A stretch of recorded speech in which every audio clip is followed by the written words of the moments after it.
Oh, all right. Hello there, everybody. Welcome, welcome. Let's see, today is Friday, and we are finally going to complete this story. Now, knowing my luck, I get the feeling that we probably ended yesterday's stream, maybe 5 to 10 minutes before this story was actually supposed to end. Because I guarantee it's probably going to be super quick.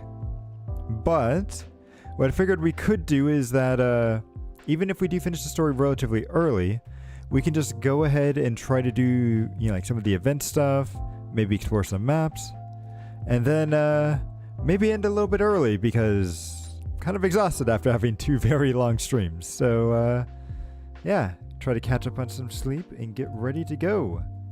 So I think everything is up and running. Yep.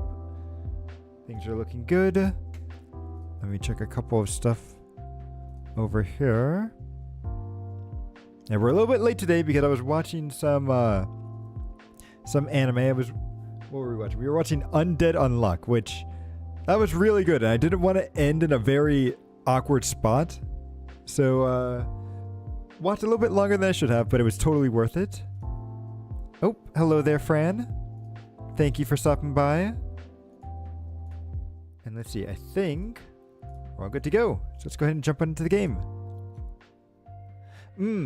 Exactly. It's like we were in the middle of a boss fight that they were having in Undead Unluck. So I'm like, okay, we have to at least finish this boss fight. And then the boss fight happened and it left us on a cliffhanger for something else. I'm like, okay, we got to at least see that. We got to at least wrap up that point too. And then we finally got to a good spot to where we could stop. So that was good. But let's see, today, let's see how much more of this story we have left to finish. Me when I need to sleep at yes. Oh, I feel that. I've totally done that with some anime too, where it's I'm about to go to bed, but it's come on, we can at least finish this arc, right? And then it's well, we can at least just see what happens in the next arc, just a little bit, right? One lost in the dream. So there's an option to try Clocky's thing here. Oh, we can't. So apparently they're satisfied and we cannot tune them. Your clockwork is completely ineffectual.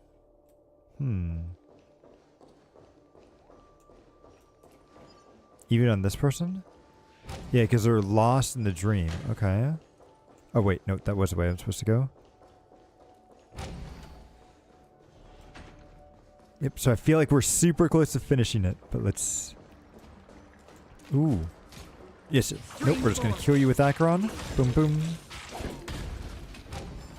Love that. Wait, where do they want me to go? Oh, I think I'm actually supposed... No, that way is blocked off. Is that what I'm seeing? If I do this, and then this... It is blocked off. Okay. Oh, I never went around and unlocked it. I bet that's the thing. Because there is a way to get over there, but I never probably went back and actually unlocked the path when I got there. So if I enter this, will that lead me over there?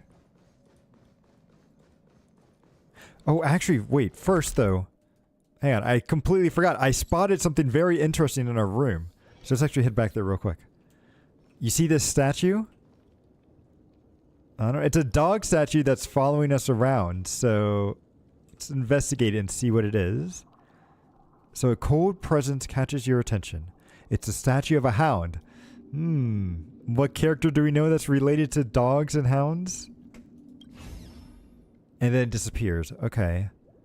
Its presence appears less stable at the moment, or the next moment it gets consumed by the distortion. Interesting. I think that's going to be a side mission where we have to go through and try to find all the locations where that hound shows up. So that's something I could try to do in my free time. Because it'll be cool if it you find them all and then it does say that it's connected to Gallagher in some way.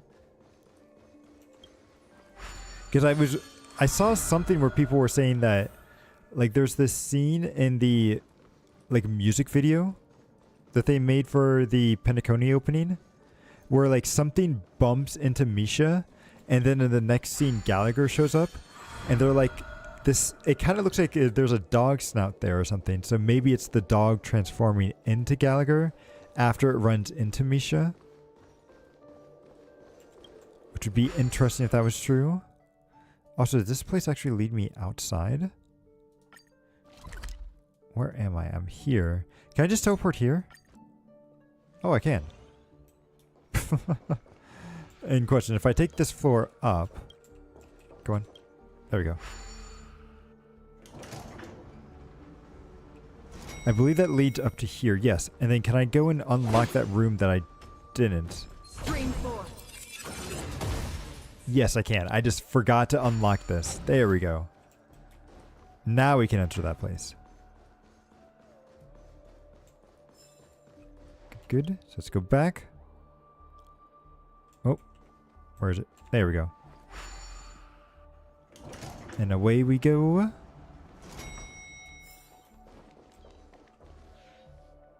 It's creepy how many people are here just clapping around. Oh, is that Robin? Here we are. It's Robin? So are you finally awake? Or I guess it's probably us that's finally awake, right? You've arrived. Mm-hmm. Let me introduce you to Robin. She woke up from Anna's dream by her own will. And it's this tough lady who led us here with her song. Oh. Okay, okay.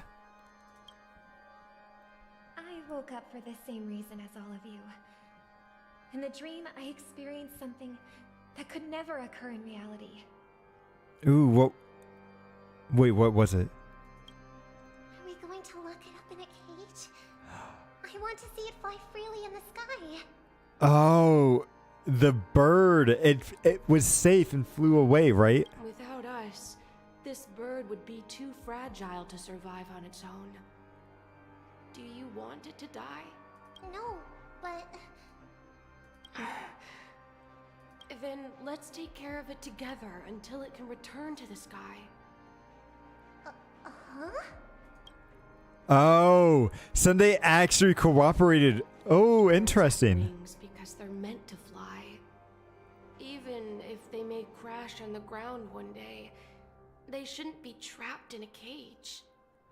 Wow, okay. That's so kind of mean that... Oh.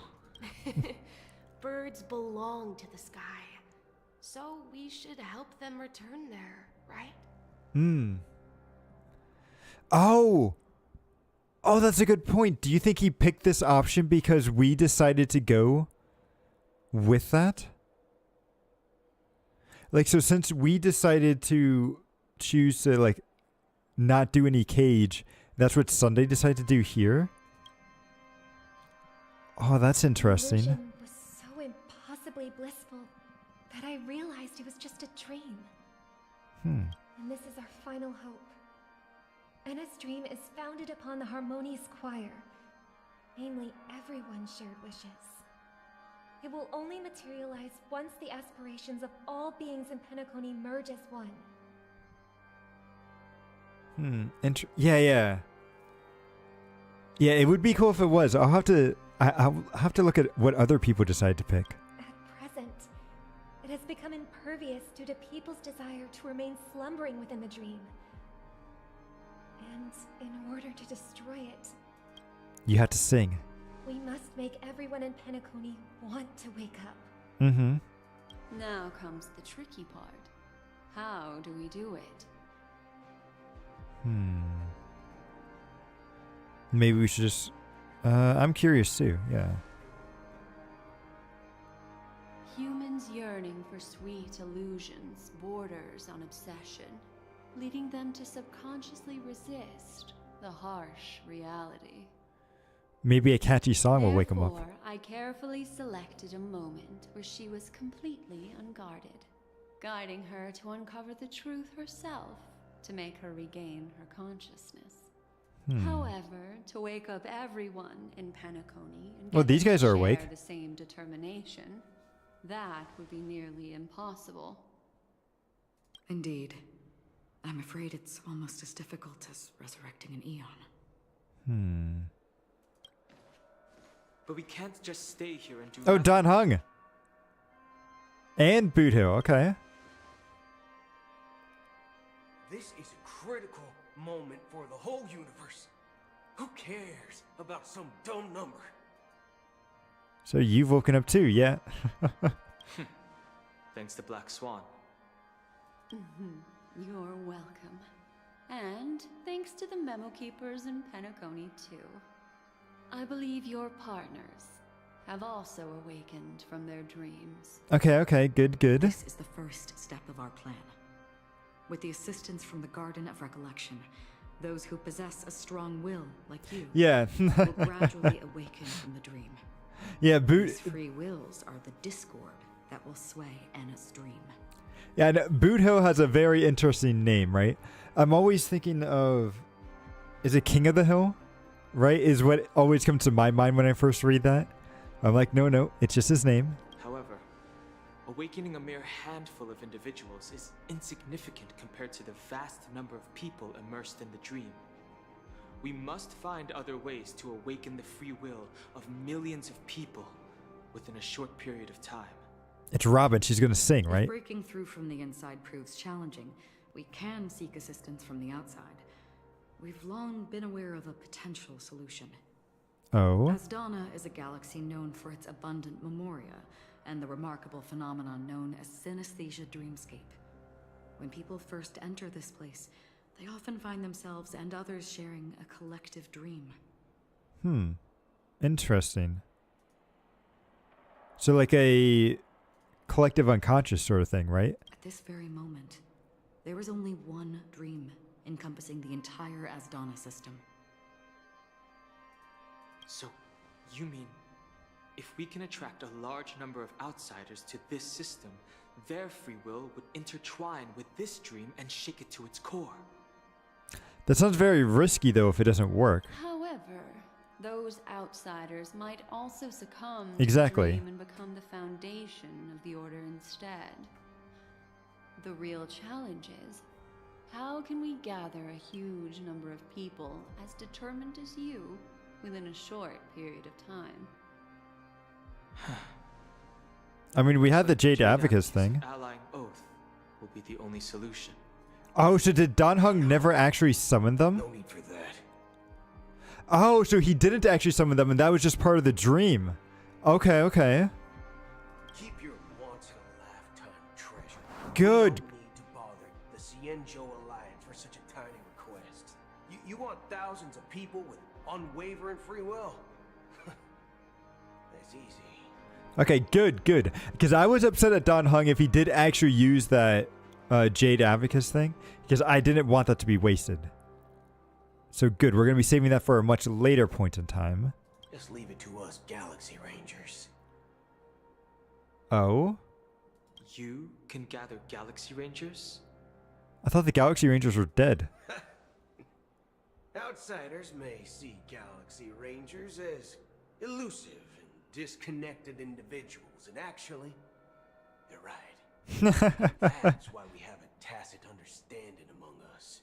Do you know what it is, Acheron? Oh, a bullet. It's the relic I returned to you. Exactly. Its owner must have told you that it's meaningless to anyone other than a Galaxy Ranger. And it can only fulfill its purpose when returned to its rightful owner. So is he going to shoot it out like a firework? It's a burial artifact, worthy only of a hero who has served the Galaxy Rangers with honor. When its light illuminates the universe, it means the fall of a hero. And in the direction it falls, countless meteors will streak across the sky. Those meteors are Galaxy Rangers, coming from all corners of the cosmos, driven by a shared purpose, without questioning the cause or counting the cost, because we abide by a common principle. The shooting stars of the hunt only descend on the longest night. And with them comes the dawn. Oh, this sounds so cool. I hope we get more Galaxy Rangers. I also hope they kind of get a transformation into like a Sentai transformation. We've stayed silent for far too long. Now, it's time to remind all the cowards, oppressors, and villains of the universe of our presence. I'll be the one to ignite the first spark. All right, let's go. Once the dreamscape is swayed, I'll complete the second step. I'll fine-tune the slumbering souls with the Song of the Harmony, interrupting them with the discord of Trailblaze, and guiding them towards reality. Ooh, okay. It's true that some people are born strong, and others are born weak. If the Trailblaze is the target of heroes, then the Harmony will guarantee that the strong help the weak. Only the people of Penacony themselves can be the saviors of their homeland. Exactly. Their path of happiness should be forged by themselves. While I may not be a nameless, I'm willing to instill courage in all those who need it. You are an honorary nameless, Robin. Don't you worry about that. This includes my brother as well. And his dream is too cruel for him and everyone else. Your plan sounds well conceived, but still, it appears somewhat idealistic and romantic. Is it gonna The flaws be bad? rooted in human nature can't be eradicated overnight. True. You believe these efforts alone are enough to convince everyone to choose the right path. I agree with you, Black Swan. That's why the most critical aspect of this plan is not to convince everyone to choose the right path. But just that the path that they're currently on is wrong, right? So you don't make them choose the right path, but just make them weary of the path that they're currently on. But to inspire them to save themselves. Or that too. So, you're the key in the end, I assume? Oh. The Harmonious Choir possesses the power of an emanator. To overcome it, you'll need the same level of power. Okay, The gotcha. final step in destroying the sweet dream will be my responsibility. That's a relief to hear. Now that our roles are assigned, let's get to our battlefields and pose a grand finale. Okay, I kind of want Buto now too. Oh man, Penacony is gonna make me go broke. Too many characters I want. May I have a moment alone with you? There's one more thing I need to explain to you. Okay. This grand festival is drawing to its close. This is the starting point for the ultimate stage of our journey. Just as it marked the beginning of all the stories in Penacony.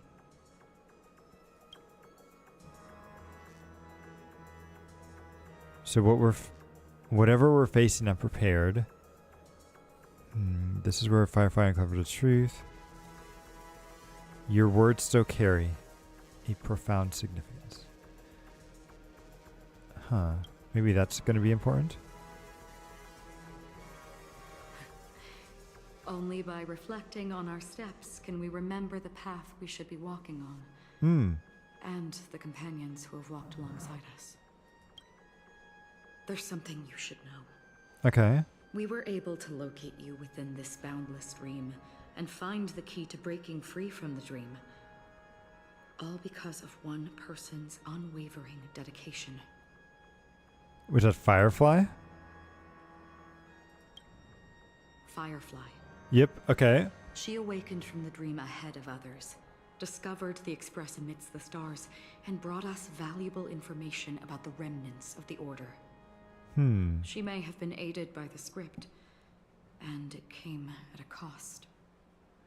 She's not dead, is she? As you know, Firefly is a stowaway who entered the dreamscape in a different way from ours. Right. Without the dream pool in the hotel or assistance from the family, she can only awaken from this dream in one way.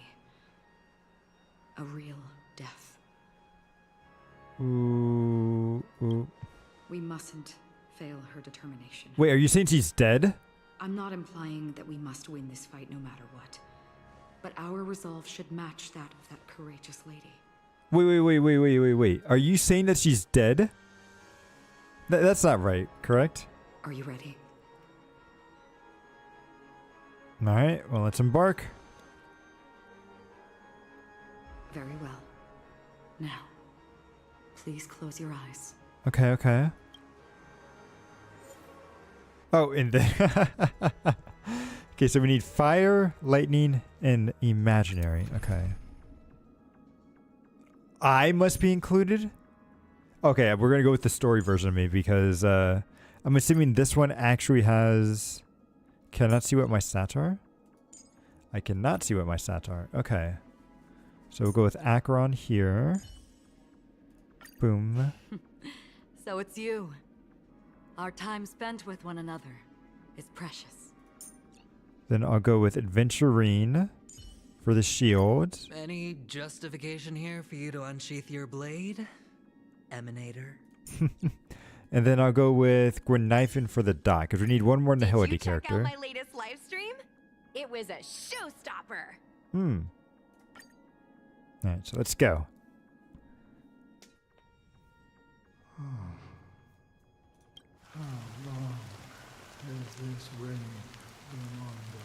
Oh, that's creepy. The hands are now reaching up to that thing up If there. I remember correctly, it has lasted for decades, or even centuries.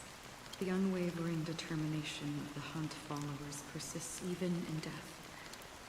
But thankfully, we've guided those lost souls to their lives beyond. They were heroes in their time. And they won't be reduced to puppets of the Nihility in their death. Okay. The shadows on the sea have vanished. Do you remember?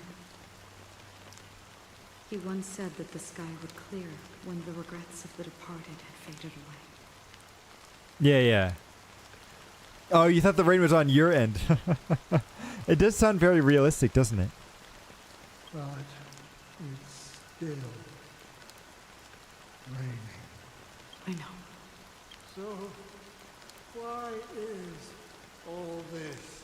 Why did this rain choose me? Because someone's regrets haven't been fulfilled, perhaps. Is it Acheron's or his? Mortals who walk the paths are like sailors on a vast ocean, leaving behind a trail that creates countless ripples of possibilities. These ripples last longer than the fleeting lifetimes of humans. No, that's... so it is Swiss the rain where you are, just not until later. Gotcha. And for some, their presence leaves such a strong mark that it's reflected in the waves. Sin-thirsters. The obsessions of the past-riders. They emerge from the depths of Ix, seeing themselves as masters of their own destiny, unknowingly repeating the actions of their past lives. They emerge from the Nihility and head toward it, leading purposeless lives. However, these hollow phantoms, they have journeyed with me for such a long time. So this is how it is. Oh, this guy is actually already dead, but he's just a phantom that's been walking with her. Okay. Yep. I'm already dead. Yes. You watching over me? This is my duty as Acheron the Watcher. Oh, so she's like the person that guides people like through the river of Styx and everything, right? I'm guarding the path to the abyss. Yeah, it's definitely his regrets that are still lingering. Guiding every soul reluctant to become one with it. Back to this side. But if this is what the departed ones expected, should you try to change it? I don't know. But someone once told me that when the inevitable moment came, he hoped that someone would stand at his grave and place a bouquet of flowers even if it doesn't make sense at all. Especially if it doesn't make sense. Some tasks have to be done, even if they are pointless. I have experienced that much already. Right, right. Please extend your hand, and then close your eyes. I'll carry your wish with me and fulfill it. Only then will I be able to put an end to the final regret by the Dead Sea. I like how our hands are all starry. See them again? Yes, that is certain, because it was you who told me about the Express, your two former companions. Oh. The expedition cut short by the swarm, your narrow escape from death, and your encounter with the Galaxy Rangers. The one cuts. So he was the one that went off with that girl, right? Because there was a trailblazer that they mentioned that got killed by the swarm, and then somebody else went out.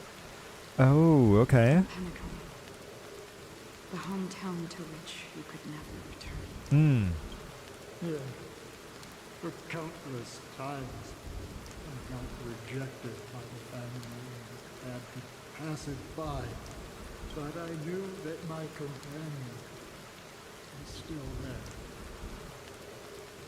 The watchmaker. Cquel, are you still there? Take my hand and come with me. We will leave this place. You'll embark on a long, long journey, shrouded in darkness. But fear not, as a touch of red will be awaiting you at the end of the path. Oh man, that's okay. That's the color of existence. Follow it, and it'll guide you and illuminate the way. By doing so, you'll eventually reunite in the warmth of the sunlight. Thank you. Tyrion. May death be the end of your boundless dream. And there's that red text again. To the waking world. Welcome to the horizon of existence. This place is one of the thousands of manifestations belonging to the sleeping and shapeless. To the And it's nihility. also an exit out of the nihility for the awake ones. Let's bid our final farewells here.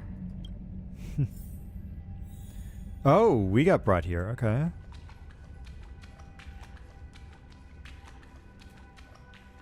And I can't run. Always distinguish between reality and imagination.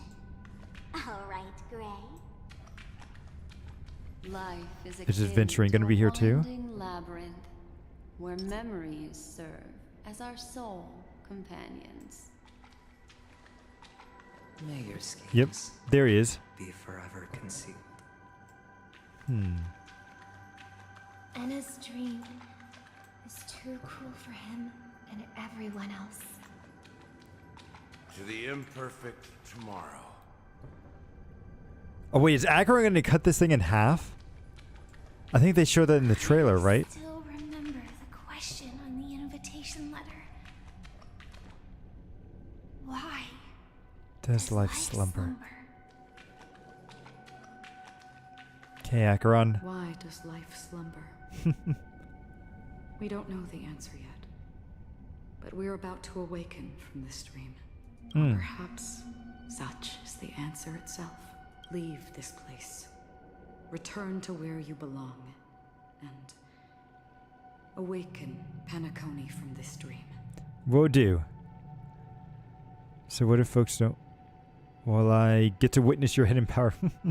So will you come with us? As I said, our plan is not about convincing everyone to choose the right path, but about inspiring them to save themselves. So, when will people actively save themselves?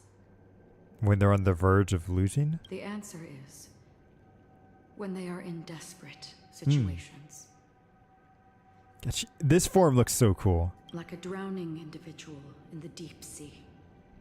When one's body and mind bear immense pressure agony, confusion, and despair will follow. I firmly believe that. The fragility of humankind often freezes them in their tracks. Okay. But in truly desperate situations, they will strive to save themselves. And now, Penacony has enough heroes to lead them forward. Okay, I'll believe you on that. Inherent, self-centered instinct that people exert their utmost effort, even when they know their struggle is fruitless. As absurd as it may seem, it's their resistance. As for now, it is time to guide them. Will Not do. as a savior, but as a nameless among those mortals. In this way, you will reunite in the warmth of the sunlight. You didn't say if you were coming with us, though, Acheron. The rain is intensifying. Before we part ways, please allow me to ask a few final questions. Okay, okay. So far, you have forged unbreakable bonds with numerous individuals and entities in the Sweet Dream. Mm-hmm. Might I ask if you fear severing these bonds with your own hands? I have no or I feel no fear. If there is a vast, lifelike dreamland that is virtually indistinguishable from reality, a realm without death, where everyone can attain the happiness and fulfillment they deserve, living blissfully ever after. I believe these are all the questions that Acheron asked us before, but now we're only getting one option. I wonder if that one option is the one that I had picked at the very beginning. But let's see. I would ask, would you wish to stay? I would never, ever want to live in a dream. Imagine if this splendid dream were fated to fall apart. Friends, family, strangers. Followed by the gentle breeze, soaring birds, the stars, and ultimately yourself. Everyone and every face they remember. The joy and the heartaches. The vows sealed and those left hanging. All will inevitably march towards a predetermined ending.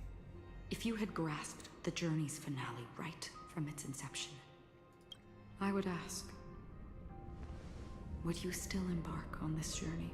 I would. Yeah, I would blaze a trail without hesitation. I'm glad. The answer itself doesn't matter. What matters is that you've made a decision. Well, technically I didn't there, but I get your point.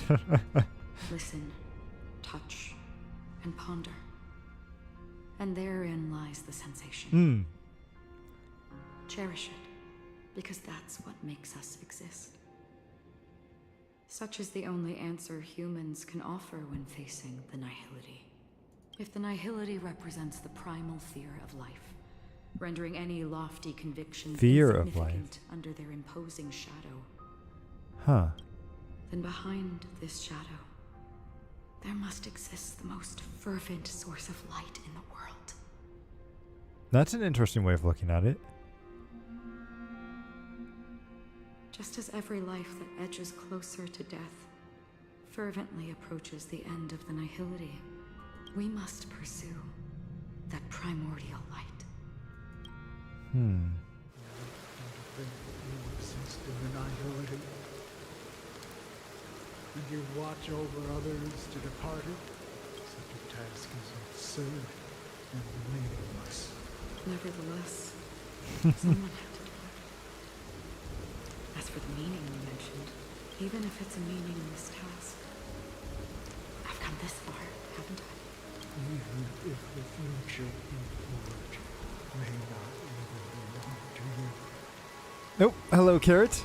Thank you for stopping by. Yeah, I'm finally finishing this story. It's been so good so far. It may not belong to me, Hmm.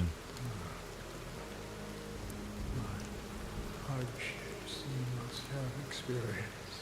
Yes, you probably experienced quite a lot. Taste. Allow me to do something you must do. Okay. Please. Do me right. Is she gonna say May? Or me? Ooh, okay, okay. Gotcha, gotcha. Perhaps my existence will vanish in the next moment. Nobody But you can't stay silent here. Gotcha. will remember this conversation or your answer.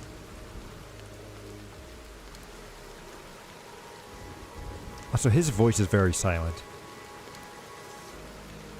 I can't tell if he's done speaking. Okay, let's go. Your name should be remembered. And this universe will remember it as well. What is it? Some things are difficult to recall, yet there are others that I find challenging to forget. Such is memory, a creation of the past that blossoms into significance in the distant future. Oh. This isn't a guy's hand, is it? And it has a guy's voice and everything, but this is actually like... Is this the girl from... What's her name? From Impact 3rd? Like with the white hair and everything? I remember that marks the start of my journey. The origin of the vibrant red hue in my life. And the most fervent element amidst every tempest. That's my name. Scarlet? Raiden. Okay, Raiden May. Yep. May. There we go. I knew they were gonna say May. Yeah, Kiana Keslana. Yes. Oh, cutscene. The Golden Dream is getting restless. In the coming long nights, I'm afraid you will face many setbacks and witness many tragedies. And in the end, you will only see in All this music. But please Let's go. that in that monochrome world, there will be a glimpse of fleeting red. No way. And when you make a choice, it will appear once more. Oh, that's so nice. Oh, she just literally just... Oh, this is so cool. And is that all the Galaxy Rangers? What you must do is ponder its significance. Then return to the waking world.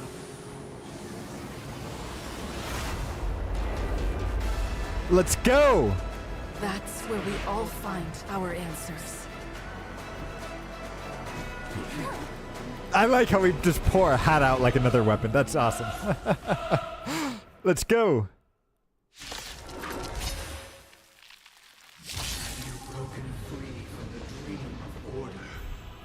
Okay, now we can actually kill you, buddy. Enough sleeping already. Let's show them a wake-up call. We got this. Alright, so let's activate our... Yeah, we can do our dot first. Get that going. I kind of want to do an auto attack with you first so we can get Adventuring Shield up. It's already up, but it can stack, so I feel better having it stacked first. Again? Did you come here of your own volition? Yep, then we'll do this, and we should be able to ult and probably wipe out all the ads. Fleeting as the dawn's dew, destined for oblivion. I weep for the departed. Oops. Okay, there we go. Okay, we at least broke them. We didn't kill any. Wow, these ads are tanky. Oh, hello there, White. Thank you for stopping by.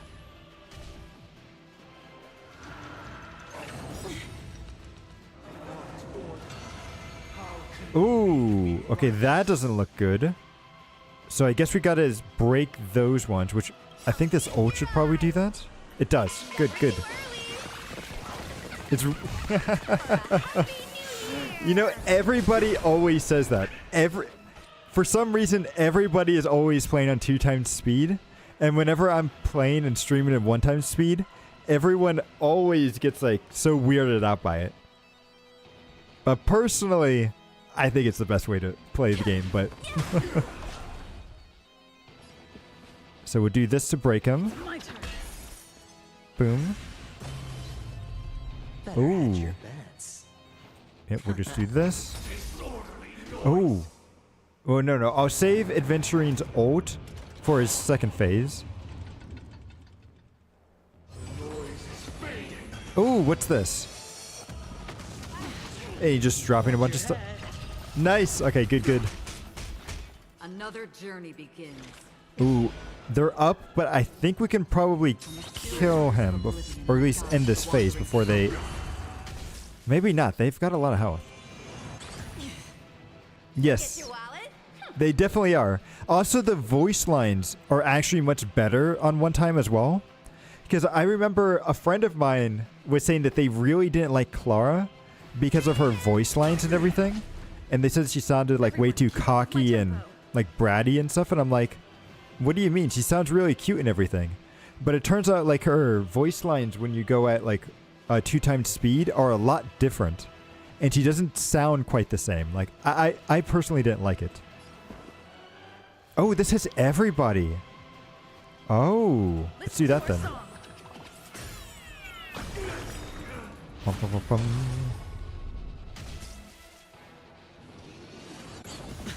That hits that. That should be fine. It'll proc Adventurine's follow-up attack here.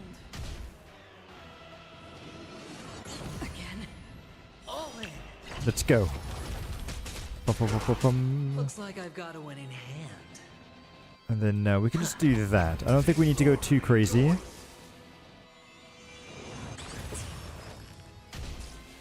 Yep, because our shield's looking good. Then we can save his ult and the Trailblazer's ult for next time. We have plenty of skill points, so let's just use our skill. Good, good. Boom.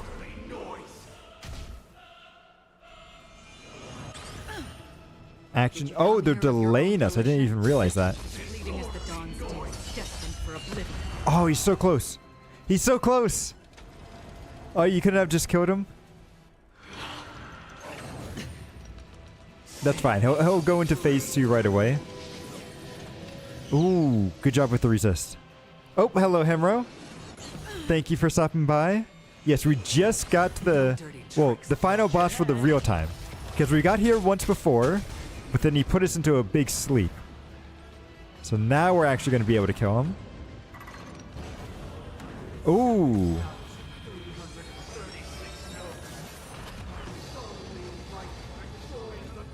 Oh, wow. Okay, okay. Also, why are all the dots on this thing? I want it on the... Oh, why did they have to put it here? They should have put it here. But let's do... I think we'll start with this, and then we'll do Adventurines.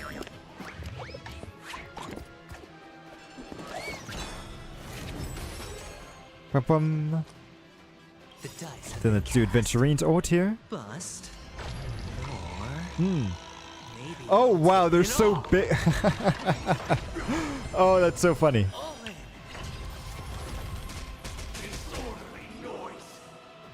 Okay, then we'll just... Actually, wait. Acheron should be able to go, and I think she still has all her buffs up, right? Yeah, she still has the Pioneer one up. So let's use Acheron. I weep for the departed. I hate how it's on the ad, but that's okay. It'll reset here. Dust reigns, the two shall fall. Boom.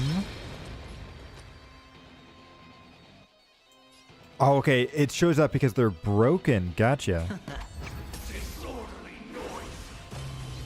Oh, he has two... I didn't even realize he has multiple break bars there.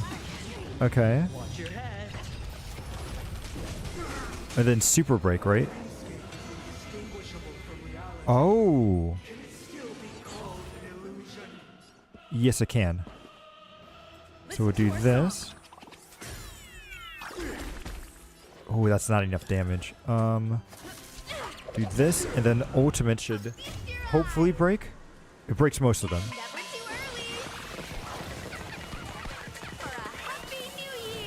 Kaboom.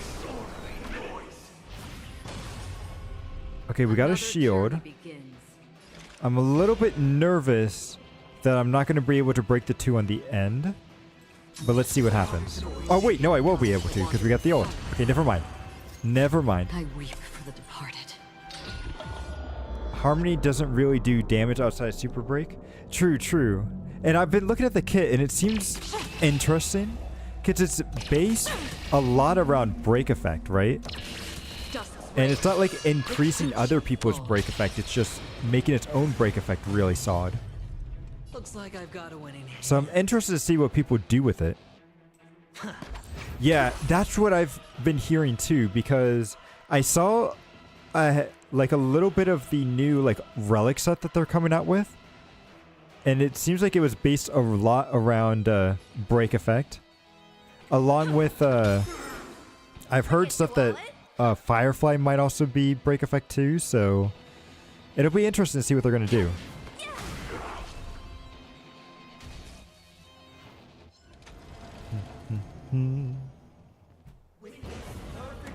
Although I do have Run May, so I think I'll be... Wait, did he just block my ultimate? Oh! Okay, another cutscene. Robin, let's go! Music. Let's go, Robin. Rise up. Seems to be another kind of sound coming into the Order Symphony. Dun dun dun. Panacone's first, last disharmony. Oh, nice. The Astral Express is here too. Oh, are we gonna hit them with the train? I've always wondered if we would be able to do this, because there was a game. What was it? I think it was Alchemy Stars, right? Where they had the, there was a character there who he had the ability to summon a train to wreck people with it. And I'm like, that should totally be what Pom Pom's ability is. Those imprisoned in their dreams are awakening for freedom. Oh, that's so cool. Robin, is that you singing? It is, it is. You have heard their cry. This is not the paradise they hoped for. Even so, they don't know where they should be heading. That's why I had to become the lone star in the sky to guide them. There's more than one star in the sky, though. Or must hang in a perpetual night of solitude. Alright, let's go. Okay, so we lost our buff there, but that's okay. Yeah, I feel like we can still trigger your ultimate because it lasts for 3 turns, right? I should look to see what the male MC version is, because I've heard his dance is a little bit better. And then let's do this. Bust. Or maybe I'll take it all. Actually, wait, I wonder if it carries over, because it's about dead. I love the hat looks so cool. In all honesty, I wish Adventurine would get his hat back too, because he used to have a cool hat as well, right? Why do you big sisters always have to clean? Actually, is Robin the older one, or is... No, actually, I think they're twins, right? But she could be the older sibling. It's hard to... Oh, I think you're right about that, though. I feel like he keeps saying nice, but I think he's saying noise, right? It's like noise. Is how I'm hearing it, like noise. Like not...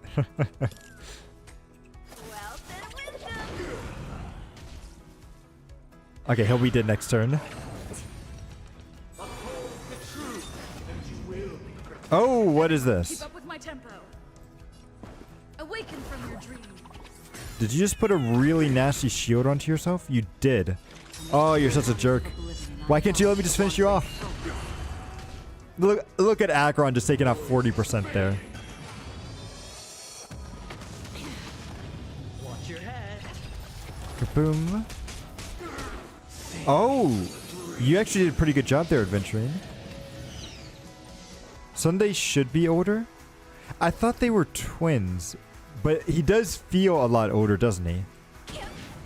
And he cares a lot about his sister too, so... Alright, I'll call your bet.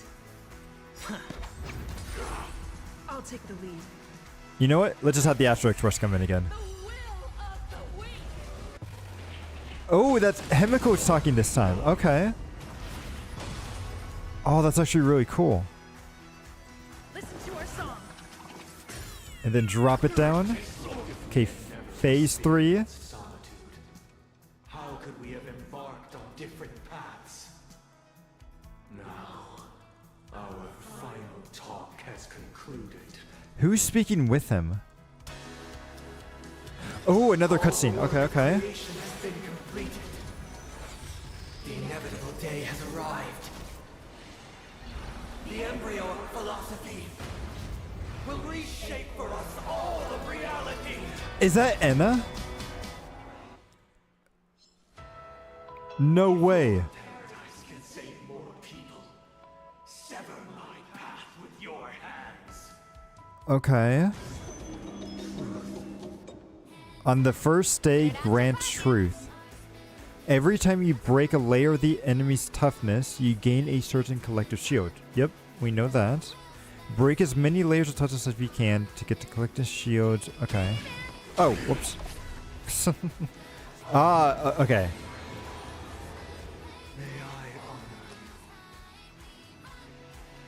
Do I only have like X number of turns here?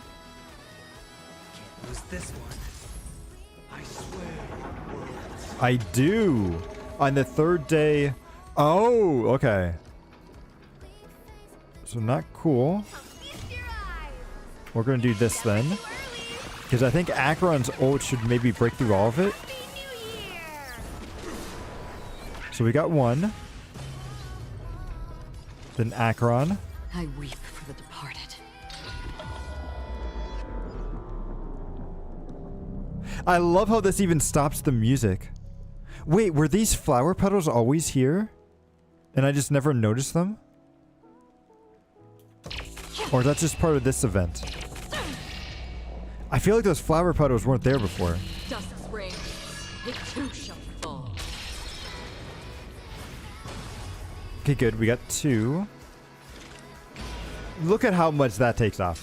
Let's go. Boom.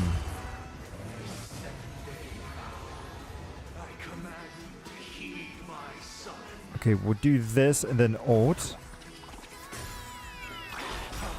Ult. It's not going to do damage, but at least it'll keep our break effect going. I'm not sure how many more times. 3 more turns, so that means like Gwynaifin.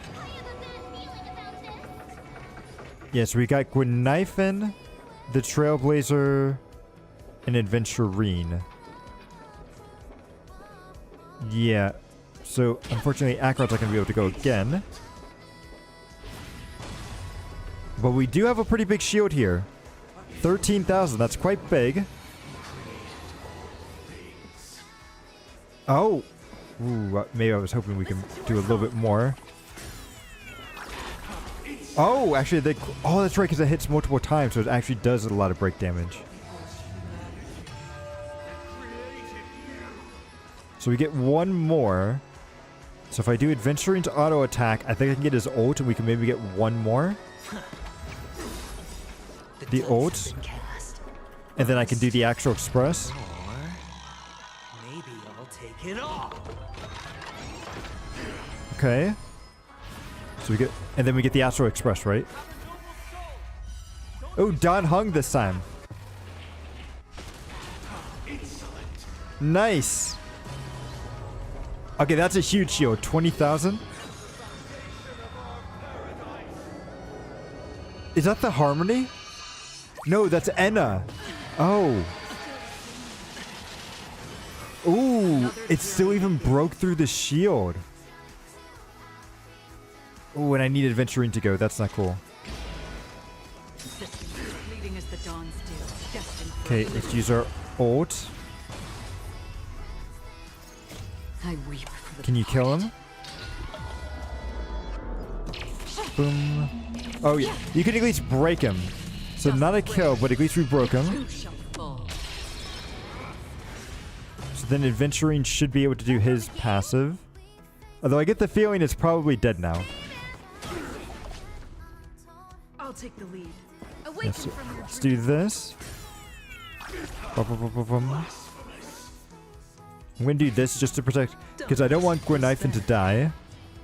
Did you come here of your own? Oh yeah, it's dead. It's it's like that first world boss that we did. Everyone, keep up with my tempo. Let's go skill. Boom. Finish it off with the express. Let's go, March. That's a finish. That's a perfect finish right there.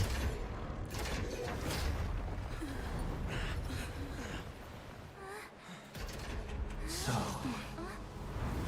he's done. Why does life slumber? Because someday.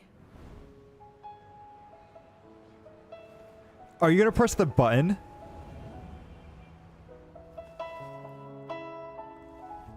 We will wake up from our dreams.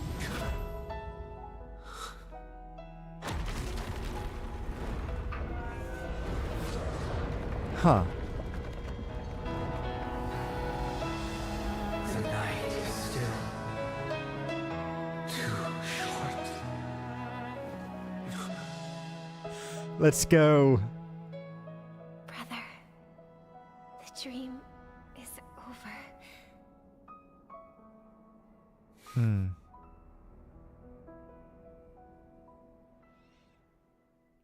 Oh, nice, nice. In the first year of the AE 2158, A fiery conspiracy erupted in the land of the dream. Yes, exactly. A redemption arc is needed. In chaos. We have to get Sunday back. Whispers carried the tale of those fateful 48 system hours, when a sun teetered on the precipice of collapse. A paradise stood on the brink of destruction. Oh, they're talking about Penacony. The world was poised to surrender. Also, what's going to happen with the IPC? I still don't know what's going on there. A body decayed, a pack of vultures gathered, and a brother and sister were doomed for eternal separation. Because the brother's going to jail? So, an eon succumbed to slumber once more. Some celebrated this fall, while others mourned. Among the insignificant witnesses, I need to close my blinds real quick. In the vast tapestry of the universe, it was said that this time, the Eon met their demise with dignity. Okay, okay. Cosmos bathed in the radiance of Oh, Gwenyfin. Or, a tempestuous I don't know how to say his storm name. brewed on the horizon. The chant of everything for the Amber Lord grew ever louder. Yet, no matter how one contemplates it, time inexorably swings Klapot's colossal hammer in eternal cycles. The tale of the Astral Express reaches both its conclusion and a new beginning. yes, what world are we going to next? That's what... Heralding the arrival of a new chapter But in the history. there's still the stuff with the IPC that I just don't know about. They're not going to leave that for like 5.0 or something, right? Oh, okay. Brother, do you think the stars will fade away?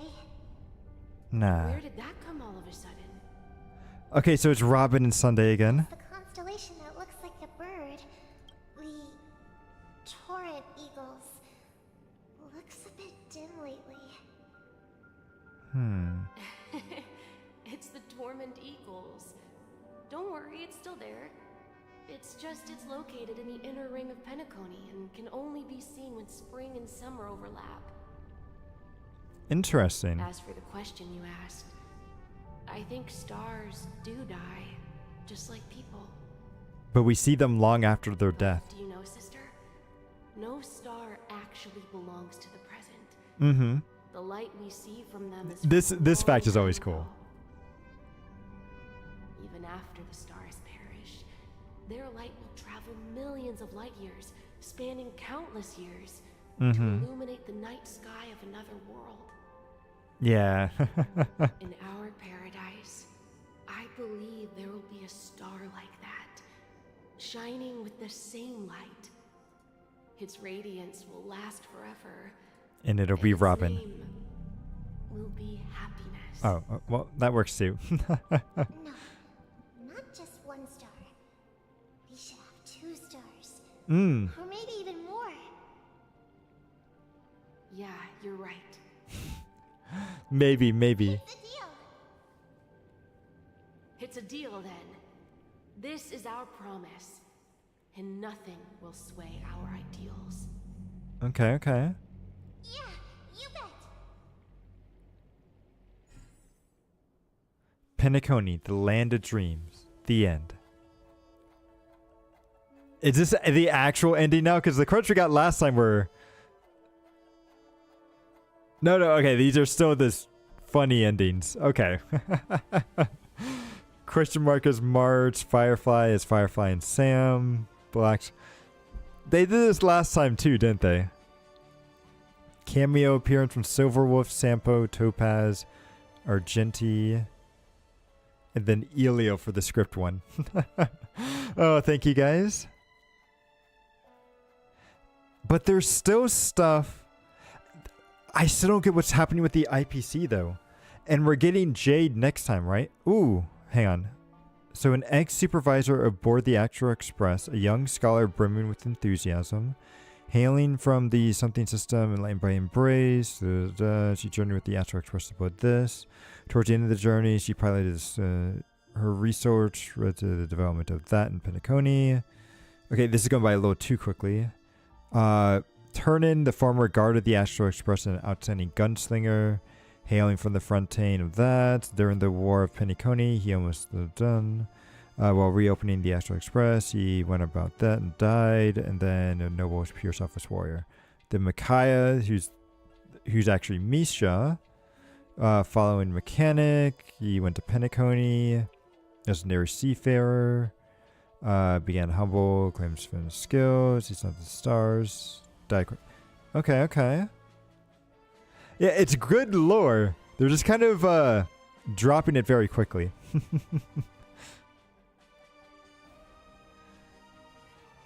But man, I don't know. There has to be something going on with the IPC in the next patch, right? May this journey lead us starward, as it always shall. Ooh, okay. Just us waking or entering the dream? It's a pleasure to hear your voice again. Ooh. You've become the biggest winner of this festival. It's Jade. And is that Adventurine that she's talking to? Or yeah. Are you calling just It is. fun at me? No. I'm just impressed. Not only did you venture alone into Penacony and discover the truth of Dreamflux Reef, but you also managed to escape with the help of that Knight of Beauty. Really? Why was Argenti's lines not voice in this? I didn't quite get that. But I do like how Argenti is back here for some reason. Remember the recording you received from your Trailblaze friend? It's now the most valuable chip in this game. Okay. However, this came at a high cost. Losing a cornerstone is a hefty price to pay. Diamond just called a meeting to discuss what to do with you. Oh, jeez. Man, Diamond is going to be such an interesting character whenever they're introduced into the story. Like, that character better be, like, overpowered. Like, they got to be, like, the strongest damage dealer. Or just the strongest unit in general. So is Diamond planning to demote me or kick me out of the 10 Stonehearts? Why don't you take a wild guess? He's actually promoting you. Well, all right. Then I'll guess. He's going to promote me to P46. Yep. All right. What will you wager? Are we talking about a real bet here? I don't want to wager anything just to escape your clutches, but if it's just a friendly bet, I'll put on the line what I did when we first met. I'll bet my life, man. That's what you would do for a friendly wager? Okay, okay. But since it's Diamond's call, no one can predict the outcome. He's getting a promotion. I know he is. I'm on my way to Penacony. Once everyone is settled, we'll return to Pier Point for the final showdown. The final showdown. Okay, okay. Sounds like I'll be out of the action for a while. Finally, a chance to kick back and relax. Yeah. Leave everything to me and Topaz, child. Thanks to you, as soon as the Jade Stone was delivered to the family's compound, we finished up our preparations. Ooh, what does that mean? Okay. The seeds we planted have taken root. Soon, it'll be time to reap the rewards. Oh man, this is... Ooh. Okay, the next patch is going to be very interesting. Okay, okay. Huh?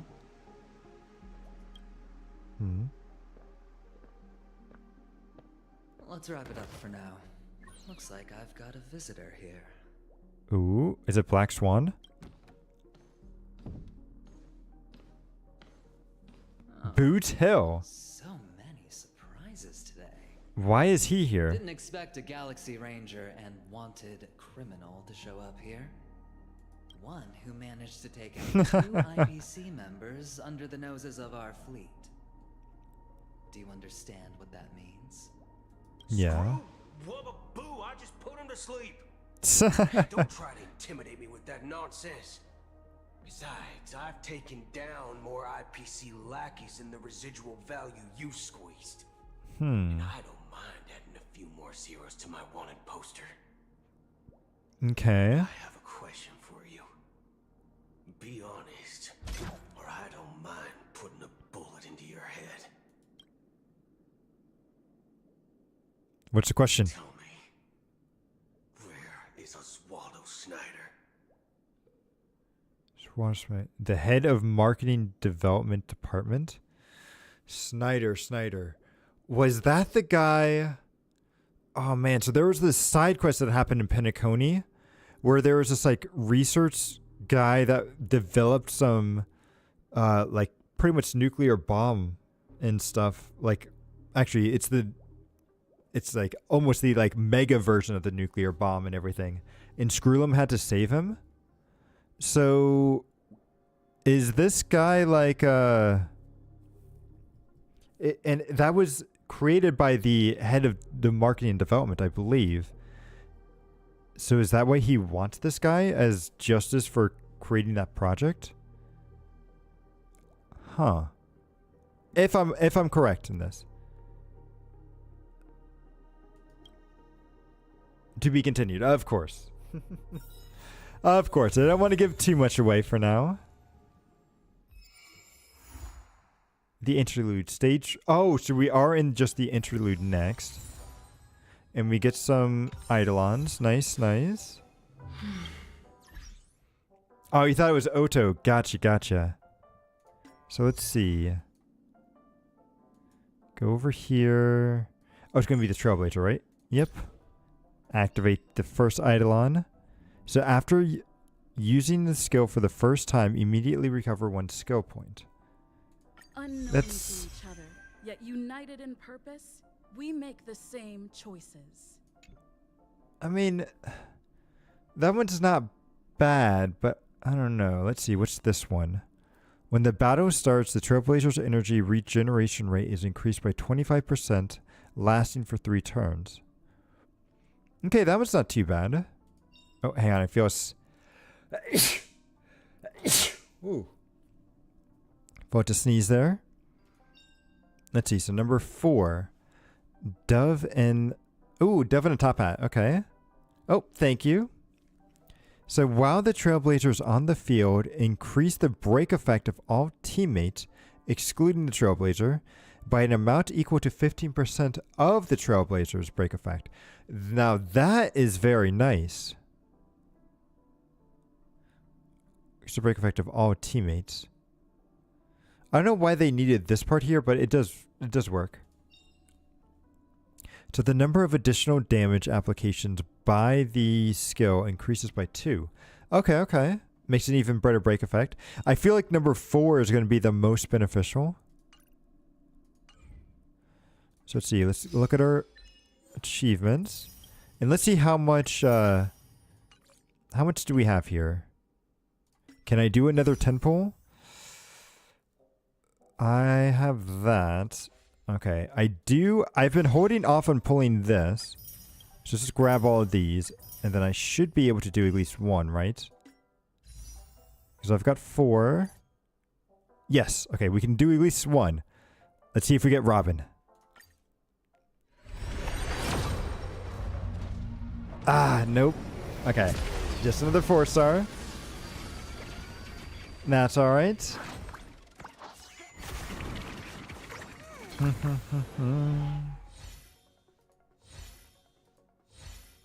Got all of that. What's our 4-star going to be? Okay. I don't think I have too many of this Lycone, so that'll be good. Because I think it increases crit rate and everything, right? It increases attack, and then if there are 2 fewer, it increases crit rate. Yeah, that's pretty nice. It's not bad. But I want Robin. But I'll have to save up for her. Tutorials. Okay. Missions. We got a couple of those. Logbook. Ooh. Okay, so maybe we'll do the event. And we could probably get some rewards from that. Ooh, also this new Lycone too. And then messages. Oh, we've got 2. What is this? Adine? Oh, is this the guy that was part of the Soul Glad stuff, right? He was the company organizer? So, Miss Sequel. My dearest festival superstar. How have you been recently? Your performance at the venue was so spectacular, it broke the festival viewership record that endured for half an amber era. As a token of our adoration, we prepared a special gift for you. Unfortunately, this gift just caused an incident, and we really need your help. Do you have time to come along? Sure, why not? Gifts? Hold on, I'm coming. See, I'll see you at the Scorched Stands live studios waiting for your arrival. So is that actually the event, or is that this one? So, business is business. Greetings, traveler. Or greetings, Trailblazers of the Express. I am a member of the Bloodhound investigation team. After the Sunday incident, multiple areas of the Grand Theater fell into chaos due to the influence of the Order. Even with the entire Bloodhound family, there were scarce members capable of handling such a situation. After much deliberation, we unanimously agreed to invite you to several of the associate commissioners to participate in a certain aspect of the investigation work. Due to the urgent nature of the situation, I shall be waiting for you at the Grand Theater. Compensation is negotiable. Okay. Well, let's see, we just unlocked these 2 missions. But I think Once Upon a Dream State is that's the actual event here, right? Yes, it is. Okay. So let's go and do this. Ooh. Okay, we need to go and unlock that. Yeah, I forgot to explore these, the maps of the new areas before this patch. So I do have probably quite a bit of jade to get there. Boom. There we go. And then what else do I still have here? Oh, it's Clocky's thing. Yeah, we'll just unlock that. Thank you. No, Clocky, go away. Stop it. Why are there so many new things here? No, go away. Okay. Is this just because I've gotten all these stickers? Is there no way to like... oh, wait. Oh, I see. It's actually this thing, isn't it? The sticker collection. I've been very bad with this to collect all these stickers. I really should just to get as much... How much do we get? 30, 30, 30, 30. Okay. Not bad.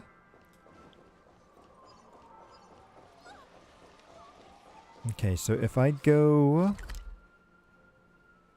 How do I get... I think I need to go down, right? Yeah, up. Okay, I think this is the right path.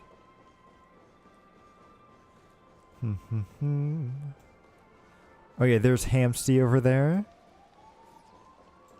You know what? Let's try to unlock this one. Because these puzzles always kind of... They kind of mess me up sometimes.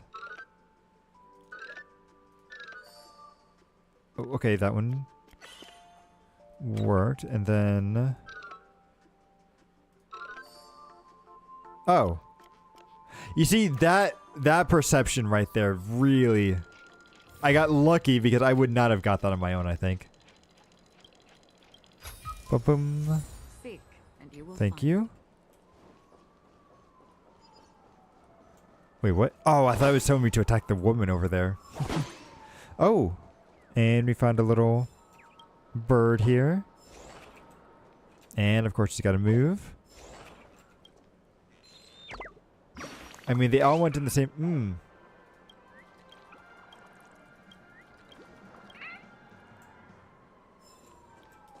Let's see.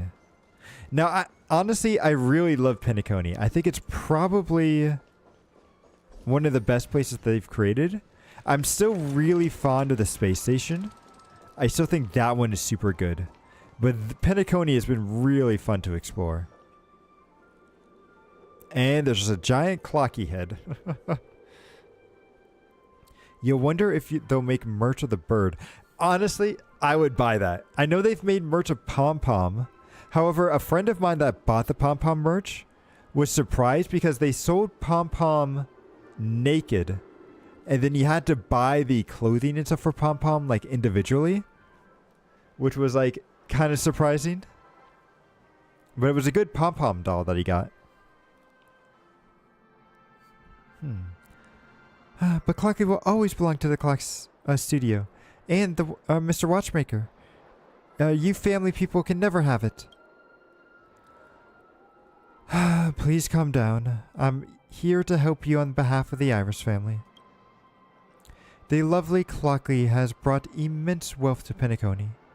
Now that he is in a bind, the great and beautiful Miss Note is ready to lend a hand. I'm sorry, but Clocky isn't in any trouble, nor does he need such hypocritical goodwill. Are you so sure? The financial report of your company seems to be telling a different tale, though. The patent is about to expire, and the chairman has gone missing, and the commemorative movie has been postponed. The urgent reopening of the theme park, despite the incident, is your way to ease the cash flow pressure, right?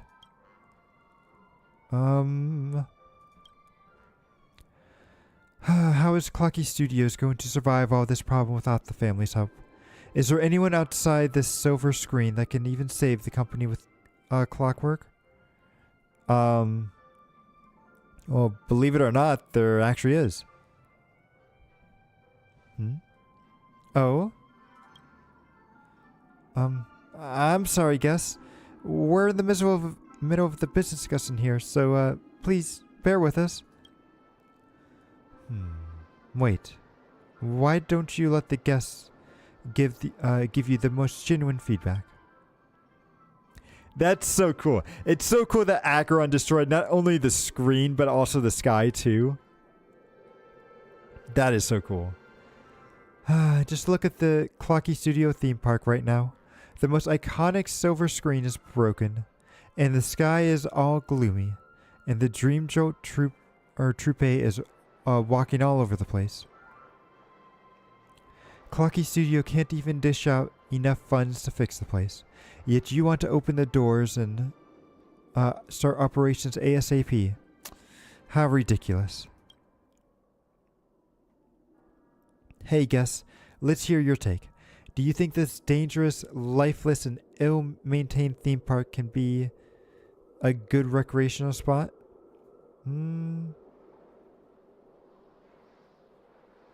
Well, I mean, I like it that way, so yeah. Well, I can't believe Clocky is now being associated with excitement and thrills instead of warmth and joy. This doesn't bode well. Now your audience's feedback is your answer. You are shooting yourself in the foot with your futile effort by turning things around. What? No. I want him to turn things around. Don't misuse my words against me, lady. Okay? Even so, we'll never sell Clocky. Please, see yourself out. Alright. I'm sure you'll come to your senses sooner or later. However, there might no longer be such a generous offer on the table by the time Clocky Studio files for bankruptcy with the Alpha Company. And get an order-based unit. That would be cool. I feel like he probably wouldn't be order. He would probably go back to the Harmony because of his sister. Although, to be fair, we already have a lot of Harmony characters. And he was sort of destructive. Let's see. Are there any Aeon paths that we don't have? Because we don't really have a path for Elation, which is like the follow-up attacker in Simulated Universe. So we don't have one for Elation. We don't have one for Remembrance. We don't have one for Propagation, but Propagation's a dead path, so I don't think we'll get that. He would be more Erudition. Because it's closer to the Order? Is it really closer? Because technically the Harmony did consume the Order, so...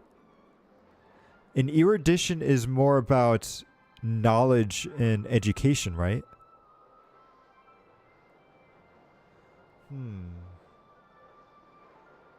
That's interesting. I'm going to have to wait to see what people think on what his actual path will be once he's actually released.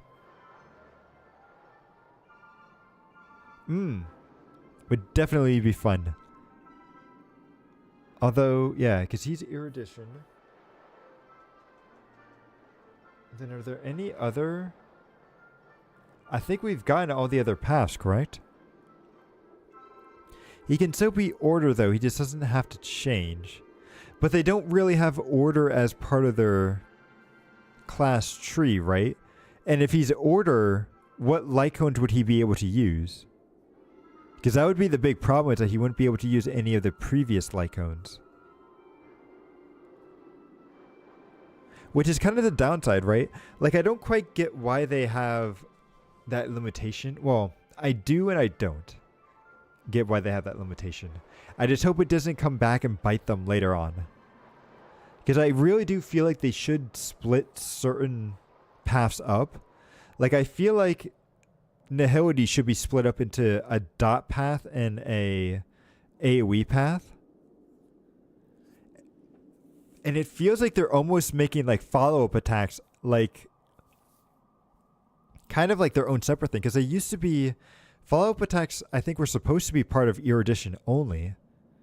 But instead, they've decided to go down this, like, weird, like, give everybody a follow-up attack. So, like, we've got Hunt characters that have follow-up attacks. We've got Destruction characters that have follow-up attacks. I think now I don't know. Is Robin's... Is Robin's attack considered a follow-up attack, or is that something different? But we have preservation units that have follow-up attacks. Elation. Ooh, yeah. Well, elation isn't an actual path, though. Right? I mean, it's a path in the simulated universe, but not a path for characters in this game, right?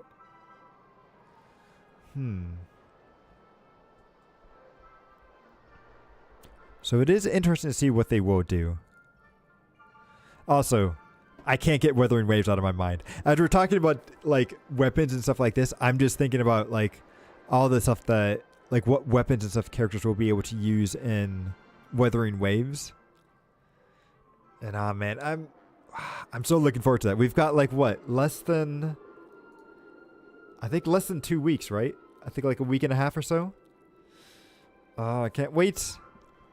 All right, anyway, but let's continue on with this. Darn it. There's no rush, so I suggest that you sleep on my offer. I'll take my leave now.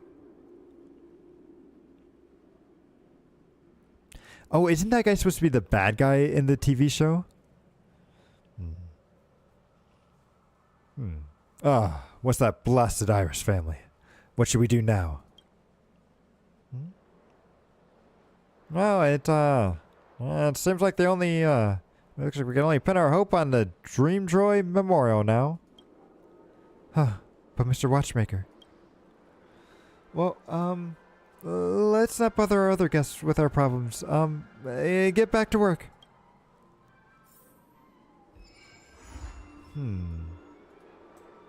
Okay, let's do your event. Last time I was very bad.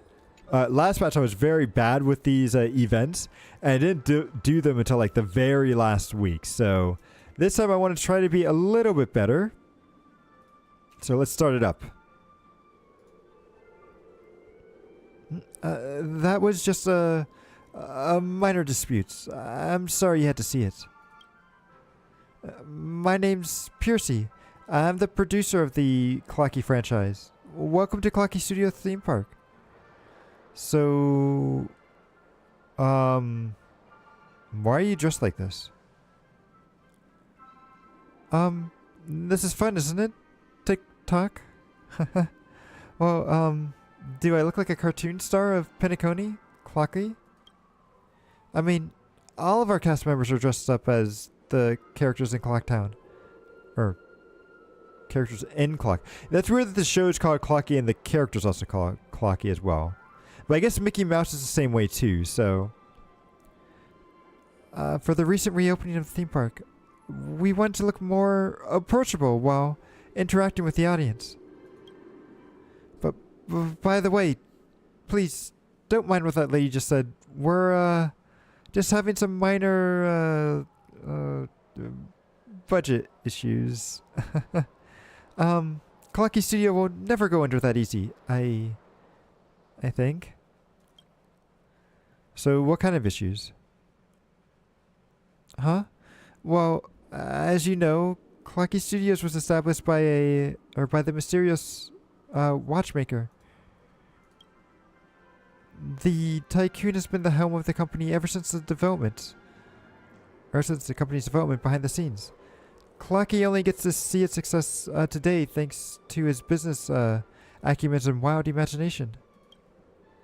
Yet, we've lost touch with him a while back, and the company's been a rubberless drift ever since. We keep losing ground in the market competition as a result. So what's the family after? Copyright. The family wants the copyright.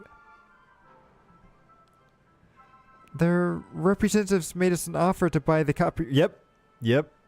Copyright's always super big. To buy the copyrights of Clocky, claiming that they were trying to save the company. It's just baloney. There's no point in keeping Clocky Studios if it means losing Clocky. So, is there a solution to fix this? Well, there is, and we've been preparing a film series to commemorate the 500th anniversary of Clocky's called the Dreamjoy Memorial. It's a much anticipated piece that is a collection of Cquel stories over the past 5 centuries. If we get to release the series, I believe we can turn the tide of the box office earnings and fund the refurbishment of the theme park. The thing is, unfortunately, the reels of the series were severely damaged in the earlier incident. Despite our best efforts in repairing them, we can salvage some of the fragmented scenes. Mixed with the scrapped storylines, we have to re-edit it. Alas, who would have seen the Watchmaker's disappearance coming? He's the director of the film, and every crew member knows that Cquel's story is inspired by his existence, or experiences. However, none of us know much about his background, nor do we dare take on the director's role without authority. Or authorization. For Cquel's future, please keep us posted if you know anything about the Watchmaker's whereabouts, or someone who's familiar with the story. Well, I'm familiar with the Watchmaker. Really? Come on now. This is no time to joke around. No, I'm telling the truth. Ooh, present the Watchmaker's hat. That'll work. This is the Watchmaker's hat. Yes, I'm pretty sure of it. He was wearing this hat when I met him. I heard it's something that's very important to him, but now it's in your hands? I understand, dear guest. You may be the only one who can save the Dream Droid Memorial movie series now. That is a mouthful. Please, follow me to the theater. I'll show you the work Mr. Watchmaker left behind. See that this is your first time doing editing. I'll get you through the basics. Okay. Let's go. Tick-tock.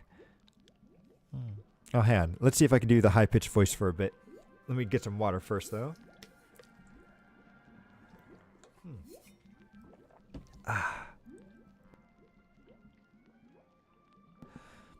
Tick-tock. The Watchmakers left behind a lot of raw story segments that need to be edited before they can be released. Come on, let's practice our editing skills in this chromometer and film. Yeah, whatever the heck that is. Okay, that is. The titles of these things are much a mouthful. TikTok. Every Dream Droid film. Okay, whatever. Let's just go. You'll see this. Begin editing. Let's go. I need to practice doing that voice for a little bit longer. Well, the story we're about to tell happened a long, long time ago. The Cquel from back then wasn't some Dreamville superstar, but lived on a ship called the Compass. Ooh, hang on. TikTok! I'm Cquel, the most awesome crew member of the Compass. Our ship has been plenty of places and encountered. Yeah, I'm not going to do the voice. I need to practice work on that to get it going a little bit longer. But we've encountered plenty of danger. But we also made plenty of friends. This voyage has been the most fun ever. Across the vast seas, there are so many wondrous new lands, and our crew's goal is to explore the rest of the uncharted world. Let me tell you about our adventures. The flooded Watch City, the ever-spinning Screw Kingdom, the golden sand town beneath the aura. Which would you like to listen to first? Huh? Hold it. Tick-tock.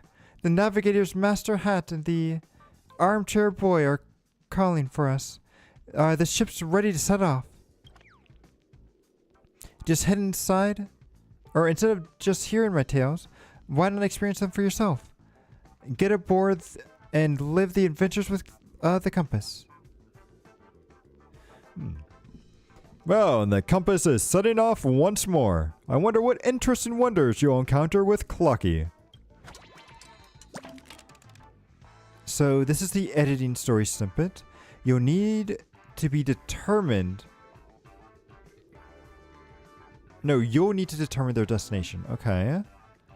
This is the dice roll that represents the duration of the snippet. Dragging it to the plot plot content to start editing. Okay. So it's 3. So the different amounts of time investment will bring about different emotional changes. The varied story content as well. Huh. And those are the things up there. These are the emotional inclinations we're bringing to the audience. A good movie should encompass a variety of emotions, and they should never be allowed to hit 0. Okay. Once your film is complete, it'll undergo the initial screening where it must meet specific targets in order to proceed.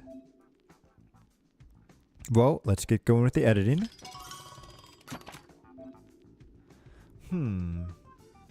The golden story snippets represent interesting stories which will always increase the audience emotions.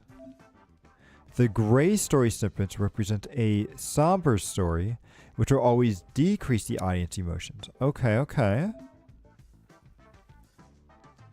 Sequel, the tuber, the trailblazer, the god, the feller, or god feller, and then also the editor. Yes.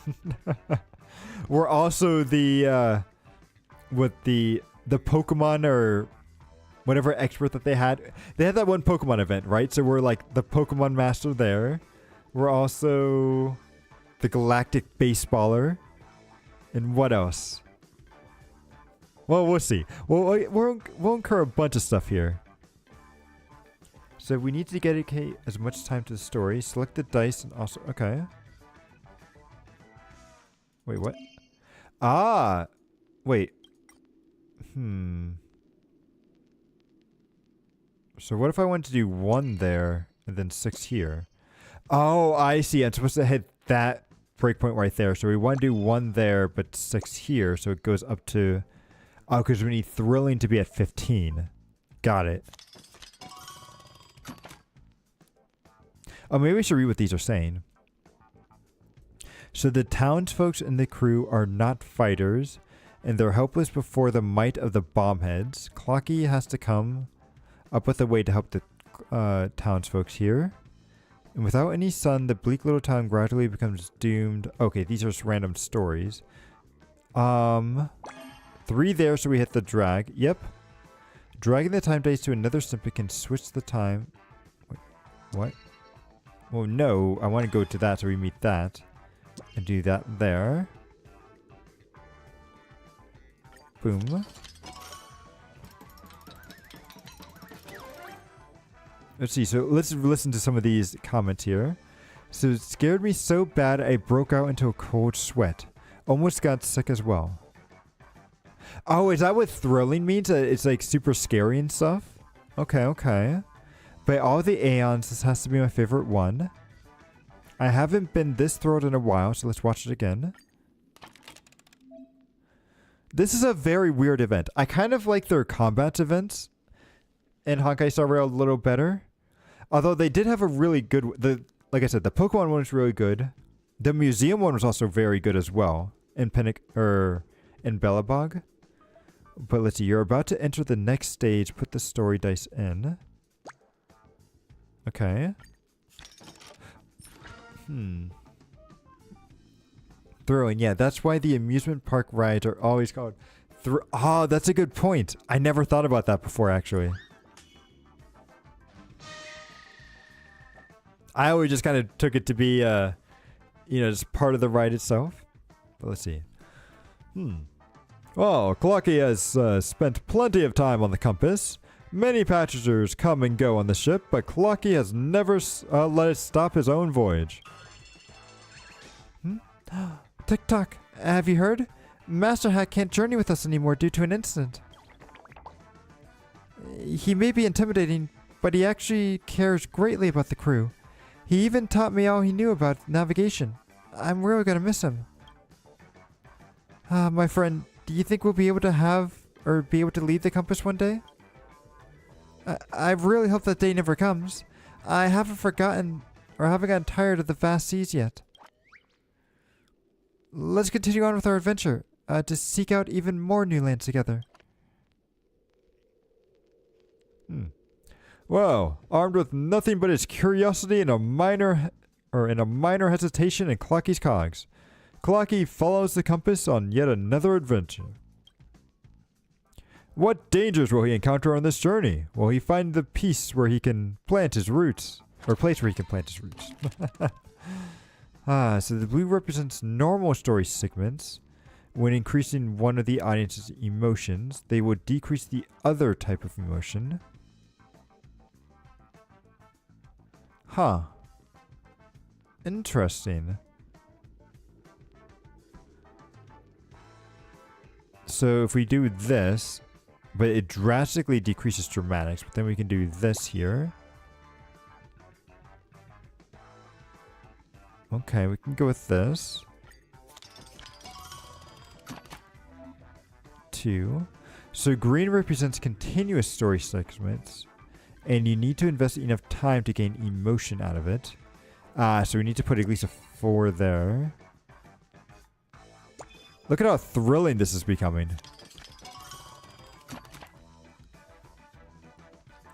Ooh, okay. That there. 2 to the decrease and then 5 there. No, that's so way too much. Maybe 5 to the decrease and then 2 here. Exactly at 35. Let's go. Perfect, perfect, perfect. Ooh, okay. Golden story segments can raise multiple audience emotions at once. So we can go with that and then this. We've already hit the milestone that we wanted though. Okay, so this is his favorite. Not only was it thrilling, but it also got flavors of absurdity and satire. This flick is a 1 in a million. Okay, yep, we already saw that scared one. Yep, so let's go. The Eve of Departure. Oh, is this when Clocky actually like leaves to go to Penacony? Whoa, after the feast, everyone is deep in sleep. Only Clocky remains awake. His gaze is far away. He gazes at the faraway Nightmareville from the deck, eagerly anticipating the next adventure. Wait, there's a place called Nightmareville? Tick-tock. This whole trip has been super fun. We've gained plenty of new friends on the board, like the clever Mirror Princess and the formidable Captain Rover. This is the second time they've mentioned the Mirror Princess, but we've never seen her before, right? But more and more crew members are leaving the compass. Each time we embark on new lands, and a bunch of new friends will alight. Why do you think they're abandoning their journey? Have they grown weary of it? Or have they found another journey beyond the great seas? Is this the legendary Nightmareville? Armchair Boy said that this place is fraught with unknown dangers. I don't want to be afraid. With me and my comrades around, it'll definitely turn out to be fine. Sleep tight, everyone. We're going to begin our grand adventure tomorrow. Well, tonight, Clocky has a dream. A very, very, very long dream. Even longer than any of his voyages. The compass is about to dock at Nightmareville.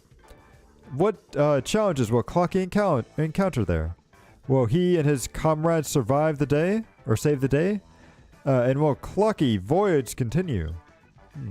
Well, stay tuned to the Clocky's commemorative film, Dream Memoir 2 to Dream... Oh, these titles are way too long. Okay. Complete classic ending at 20%. So the starter flick editing is done. Good job. We just have the film reel for extra stories, which are the supporting characters. Oh, the Brother Hanu story. Okay. Huh. I'm surprised you've mastered the production techniques of Dreamscape's animation so quickly. Your editing style and performance and plot arrangements are just like Mr. Watchmaker's. You've done a terrific job. Dear guests, I mean director, I'd like to sincerely invite you on behalf of Clocky Studios to join the production team of the Dreamjoy Memorial Animation. So, I didn't say I was the director now. That's right. The post-production of the Dreamscape animation isn't too difficult and doesn't require advanced skills. Really? Are they saying editing doesn't require advanced skills, huh? Alright. We'll trust them.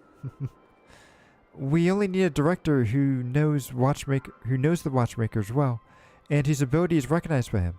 After all, this is his story. Okay, so I guess we're not really editing, we're just more of a director.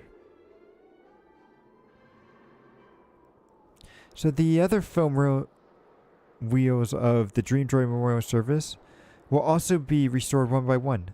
Once the editing is completed, they're ready to be released. By the way, during the editing work just now, you should have received an extra story reel, no? This is the material used to shoot extra stories. You can find animators to complete the extra stories. Those animation-obsessed artists are all wearing various characters as headwear. You should be able to identify them immediately. Filming extra stories for characters is a glorious tradition that Clocky Studios has continued to the very present. The characters who didn't get to fully shaped in the main flick can show their uniqueness in these extra stories and gain more popularity. Do you have time now? Let me explain. Well, I don't have an option to decline you, so we'll go with yes. So creating the extras is the duty of other animators, but they definitely need help in doing so. The obtained film reels can unlock the production plans for the Brother Hanu's extra. Gotcha. And this is where we're probably talking to that guy with the Hanu outfit that we saw. Ooh, let's grab this. And he should be just right over here. Yep, here he is. So Pierce asked me to find you and make the extra stories. I'm not ready yet.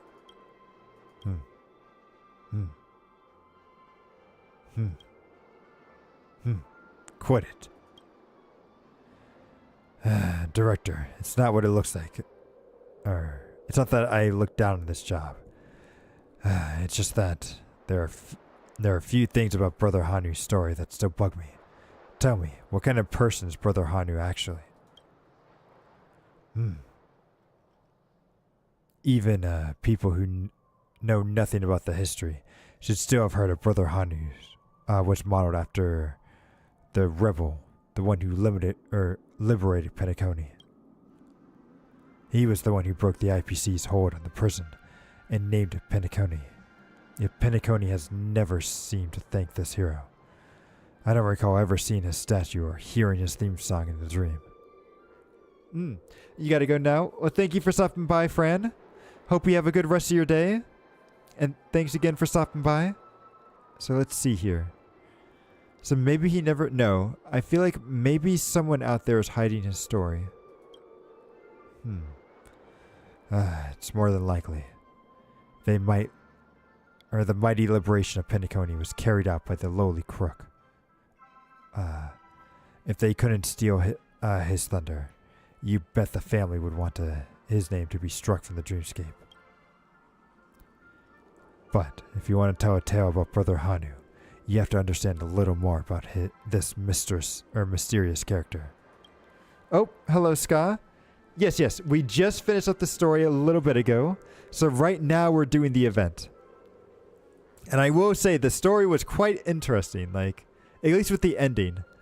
And I'm very interested to see what the IPC is going to be doing in the next patch. Have you finished up the story yourself? I know you were doing some of the other event stuff earlier. Or not the... Actually, you were doing... whatchamacallit, some of the past events. But man, that story was great. And it was very interesting too with the whole like kind of not so much time travel, but the repeating of events and everything, right? Okay, good. So yeah, I'm going to need some time to theorize on this because I do want to try to imagine what the IPC is going to do next. Yeah. The plot twist was great. And I loved how like they kept looping back to a lot of stuff. And I was really surprised that I still remembered a lot of the stuff that Acheron said at the beginning and was able to pick up that she was just pretty much repeating the same stuff that she said before. So that was very cool. Same here. Wow, I've spent a long time gathering up information about what kind of person Hanui was, or actually was. But I somehow turned up 3 different stories. So what were they? Well, the first story I found was from Penacony's Grand Museum, where an information board claimed Hanu was a merciless criminal who had committed a flaw of serious felonies. He waged war on the monitor system prior to his imprisonment that cost millions of innocent lives, and despite freeing Penacony using brutal means, it was the same brutal means that turned Penacony into a nightmare. The executed corpses piled up as high as a mountain under his cruel regime, with war and disaster ravaging the world. A lot of materials in the museum recounted horrors of the time. And there's probably no reason for the family to fake any of that. Good luck with your games. You're going to lurk now? Well, thank you for the lurk. Thank you. So let's see. What was the second one? Well, the second story I heard was from a history professor at the Paperfold Academy, who told me Hanu was a righteous and selfless hero. According to this professor, Hanu had been set up and wrongfully imprisoned. He was a kind and courageous Harbeck werewolf who could not bear to see his fellow inmates suffering. And so he led them into an uprising against the tyranny of the IPC. After winning the battle, he chose to succeed his power as the biggest hero and established a system of different lineages. He defended this world's freedom as the leader of the Hounds and fought the Penacony in the barren dreamscape right up until the eve of his death. Interesting. So 2 very different stories. One painted him as a villain. The other painted him as a hero. Also interesting that he's actually like a werewolf. That's an interesting take on things. As for the third story, it might sound a little outrageous, but it's some unofficial history that I read in the Primal Waking Library. Hanu was just an ordinary Asdian wild wolf. So I'm guessing a wild wolf is just a werewolf clan, right? At the frontier prison, suppression of inmates had reached its zenith. However, nobody dated to fire the first shot. Dated? Is dated a word? Is that supposed to be dared? Right, because that makes more sense. No one dared to fire the first shot. Let me check to see if dated is actually a word or if this is just a mistranslation here. Dated. Marked with a date. Old-fashioned. A dated expression. Nobody dated to... I feel like that's a misspelling and that's supposed to be actually dared. But nobody dared to fire the first shot. Until an out-of-control wild wolf stormed into the prison and bit off... Oh, no, never mind. And bit an IPC guard, triggering a mutiny among the inmates. Following independence, the prisoner used this wolf to build up the hero of Penacony's independence, Hanu. But he never actually existed. He was just a romanticized legend. Interesting. Okay, okay. Which of these prototypes, the criminal, the hero, or the wolf, do you think is the real Hanu? Think carefully about it. I'll write Brother Hanu's story based on your answer. I feel like it's just the Asdian wolf one. That to me seems like the most realistic, so I'm going to go with that one. Got it. Brother Hanu is a fabrication representing a beautiful hope. Alright then. I'll write his story extra based on that idea you picked up. So he scribbles down an extra story bit. Okay. Done. Our extra story is going to be a bestseller. I'll leave the script in your good hands then, director. Keep exploring the more about Brother Hanu's story. Okay, gotcha. So he gave me the extra bit of story. Which you involved and attracted the attention of tourists. Okay.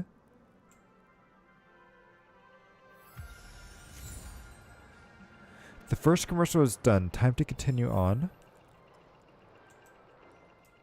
Wait, is that it? Wait, so... But I don't actually get to see what the story is. It's just like... Because this is Belobog. It's not even...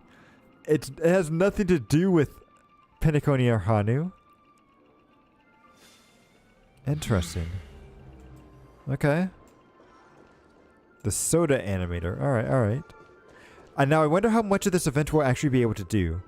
Because unfortunately, Honkai Star Rail and Genshin Impact like to block off sections of the event until a certain amount of time has passed. So I wonder how much we'll be able to actually do today. So the animator's usually known for his arrogance, so you would need to help him. Okay. So what's about the reward? I'm sure you gained some knowledge on the director process, right? Keep editing the movie. Let's begin. Welcome to this. You just finished editing and starting the fit to come here to do this. It's all locked, but I wonder if it's locked and I can just do it at any time. Ooh, here's the light cone. Claim it.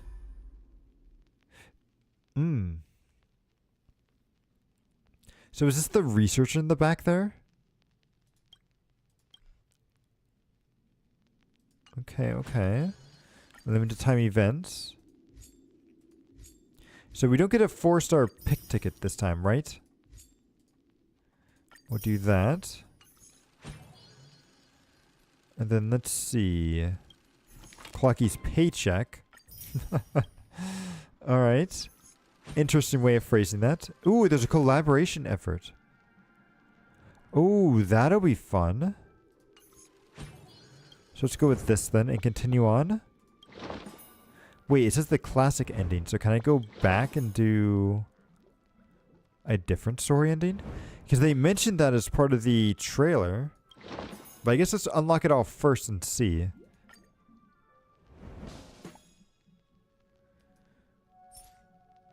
Okay, so ooh, there's 2 different paths that we can go down here. Alright. Well, Hong Kong. So, well, the horns wails as the compass docks in Nightmare Vale. Huh? TikTok, is this Nightmareville? Oh, this town is really deserted. Truly nightmarish, well, like its namesake. TikTok, listen, some strange noises coming from the street ahead. Let's take a look. Well, what secrets lie hidden in this gloomy and creepy Nightmareville? Let's follow in Clocky's footsteps and tread along this adventure. Okay, so we need to hit a dramatic of 15. Okay, we can do that. So we should put probably the most over here, and this one here.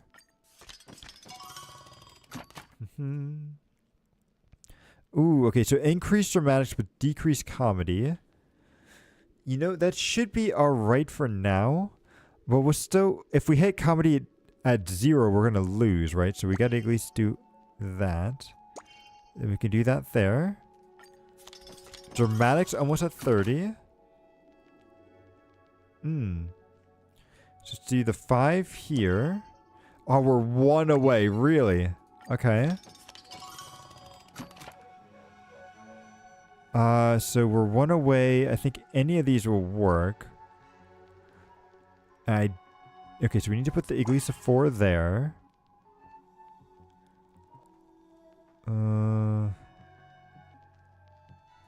I guess I can put the 4 there and the 1 here. The comedy is just really going down in this. The story's so peak, yep. Glad you all like it. Clocky's going this way. Hello there, Buckaroo.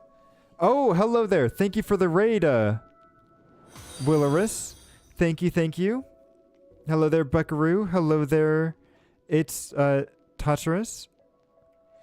Thank you for the raid. We just finished up the story of Penacony here. And right now we're doing the event. So let's see. Were you playing anything as well? Ooh, and thank you all for the follow. So SO. Let's see. What were you up to? Oh, you were playing Cyberpunk 2077. Nice. Hope your stream is going well. I've heard a lot of really good things about Cyberpunk 2077. Especially with the recent changes. And I think there was an expansion recently too, wasn't there? So I might have to go and give that one a try. Although, actually, you know what? I actually really should. Because I don't think I've played Cyberpunk 2077 since I've gotten my new, like, PC and everything. Because before, when I tried it, I didn't have a 3080. Because I have a 3080 Ti right now. And I think when I tried to play it, I had only like a 20 series something. So I bet the game actually probably looks pretty good now. You see, it was good. It was mainly a test stream to see if it could run well. And you might have to change some settings. Ah, gotcha. Yep. And yes, there's a huge update that changes how the game is played, and it's really cool. Nice. Yeah, I should be fine, but I would still probably decrease the settings as well just for streaming. Especially since I'm also dual streaming as well to YouTube, although that shouldn't really mess up the in-game performance. But it is something to test out, because I've seen some really cool mods for Cyberpunk where the game looks so lifelike. And I'm just sitting here wondering, like, man, what type of a machine does this person have to run to get Cyberpunk to look that good? Because, like, it's so realistic, and I feel like my computer would melt trying to run something like that. Because they must at least be dual running, like, the 4000 series, right? And maybe, yeah, I think the 4000 is the highest, correct? I don't think we've gotten to the 5000 series yet.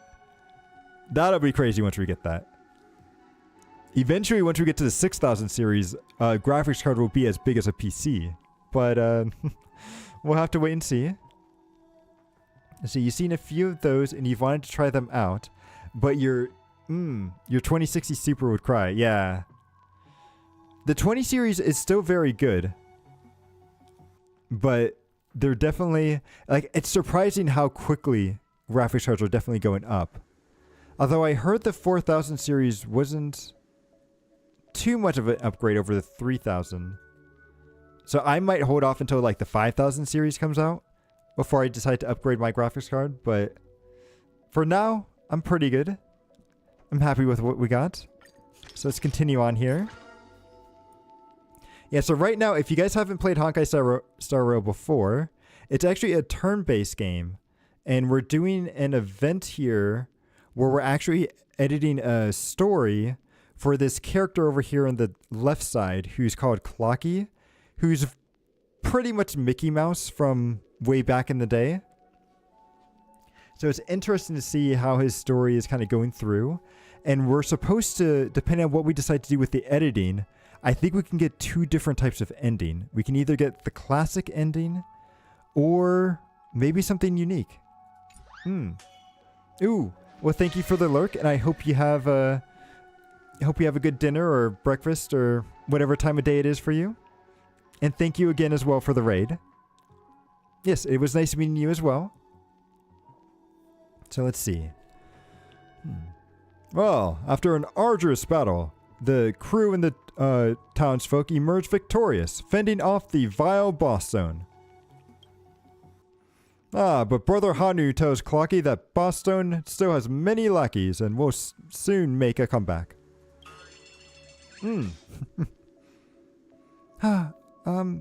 TikTok. So this is the crocodile trader who's been scamming us. No riots are going on here. It's because the town folks had enough and started revolting.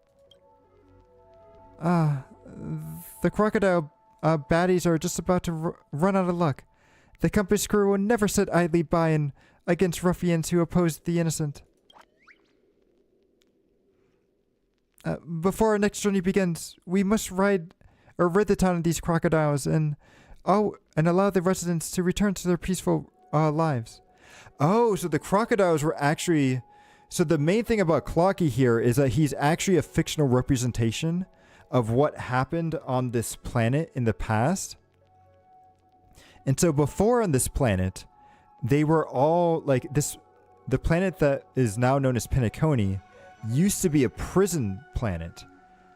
And it wasn't until an uprising happened that the planet became free and essentially became Las Vegas after that.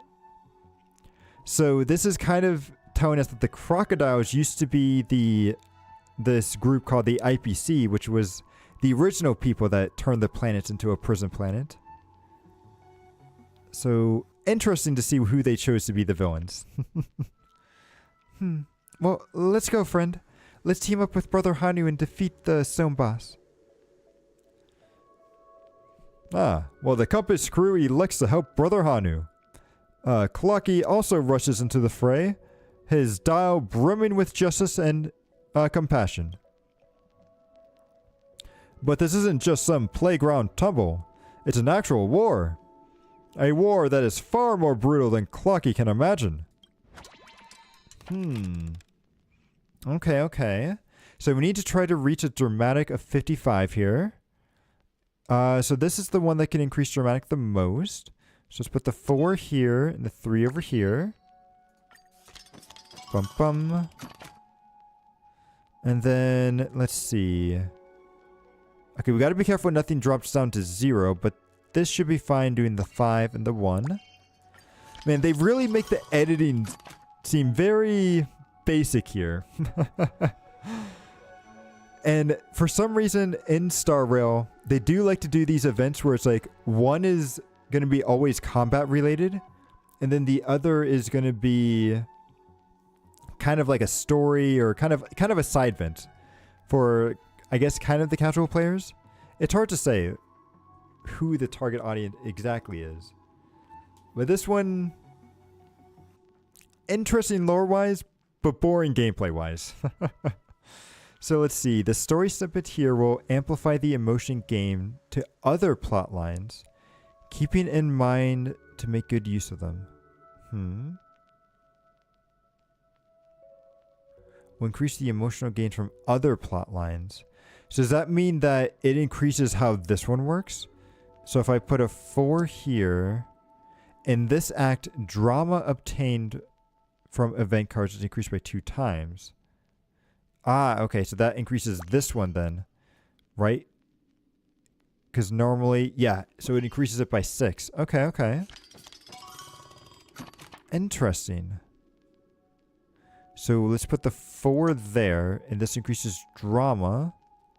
So you can put a 5 here to reach our checkpoint. Then we'll put the 2 there. Then we get to see all the people's feedback here. So the power of life. We can't resist it. We can't predict, or we can't resist it, and we can't predict it. I suppose this is the source of tragedy. Screenshots rating release, it's a 9.9.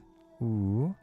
After selling Soul Glad and Penacony for all these years, I thought myself dry of tears. Ooh, that actually sounds very nice. Like, that's a very good review right there.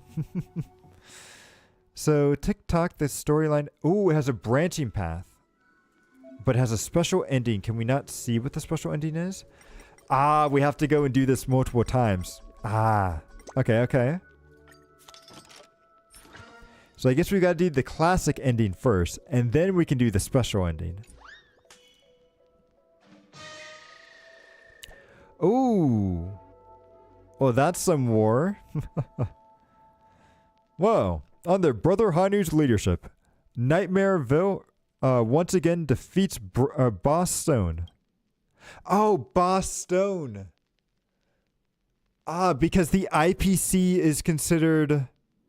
so the IPC follows a god called the god of... I think it's Cquel, the god of preservation. He's just pretty much a giant stone.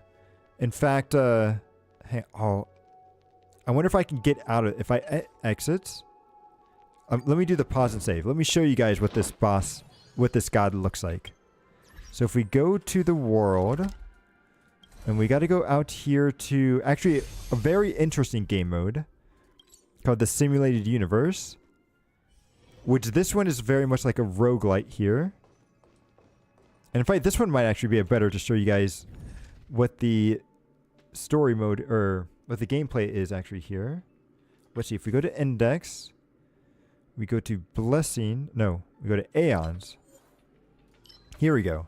So this is the god of preservation that the IPC worships. The... how do you say this name? I feel like it's Cquel. I wonder if I type that into Google. Will Google tell me how to spell this? Or how to pronounce it? Qlipoth.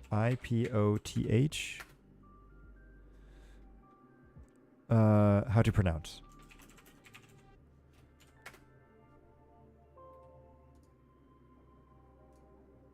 Cquel Art. No, that does not sound... Cquel Art.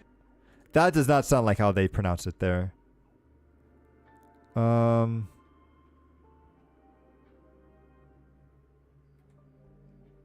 that sounds like... Okay. I feel like they pronounce it as Cloth, but I could be wrong there.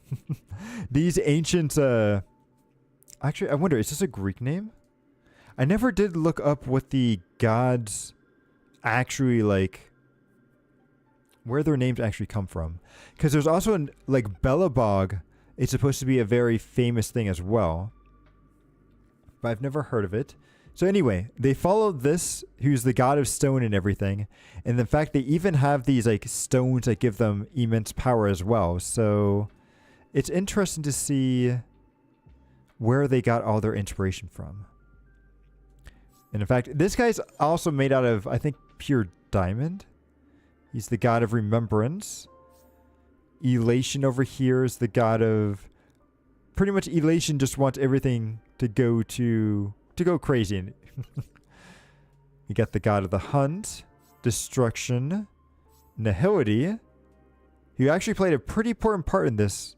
Well, they didn't, but a character of nihility did.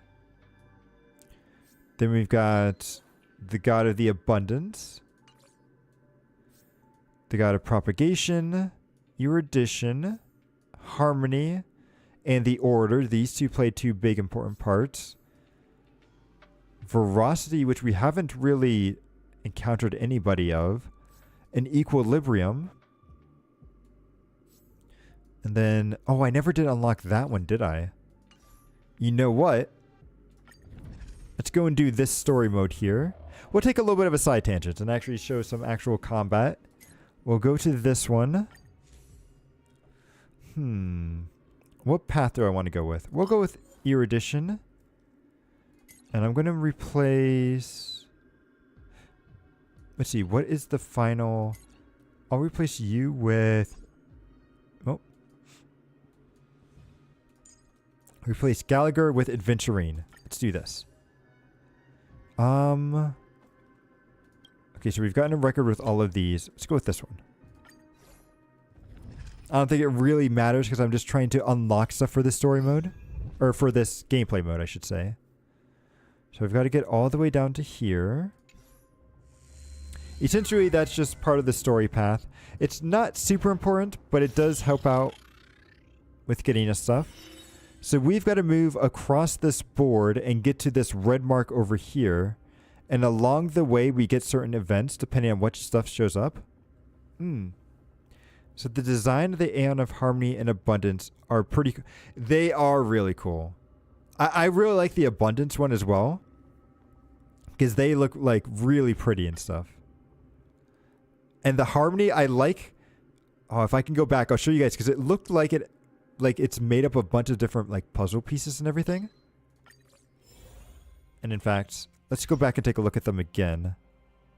Leave for now. I love how they let you pause and everything.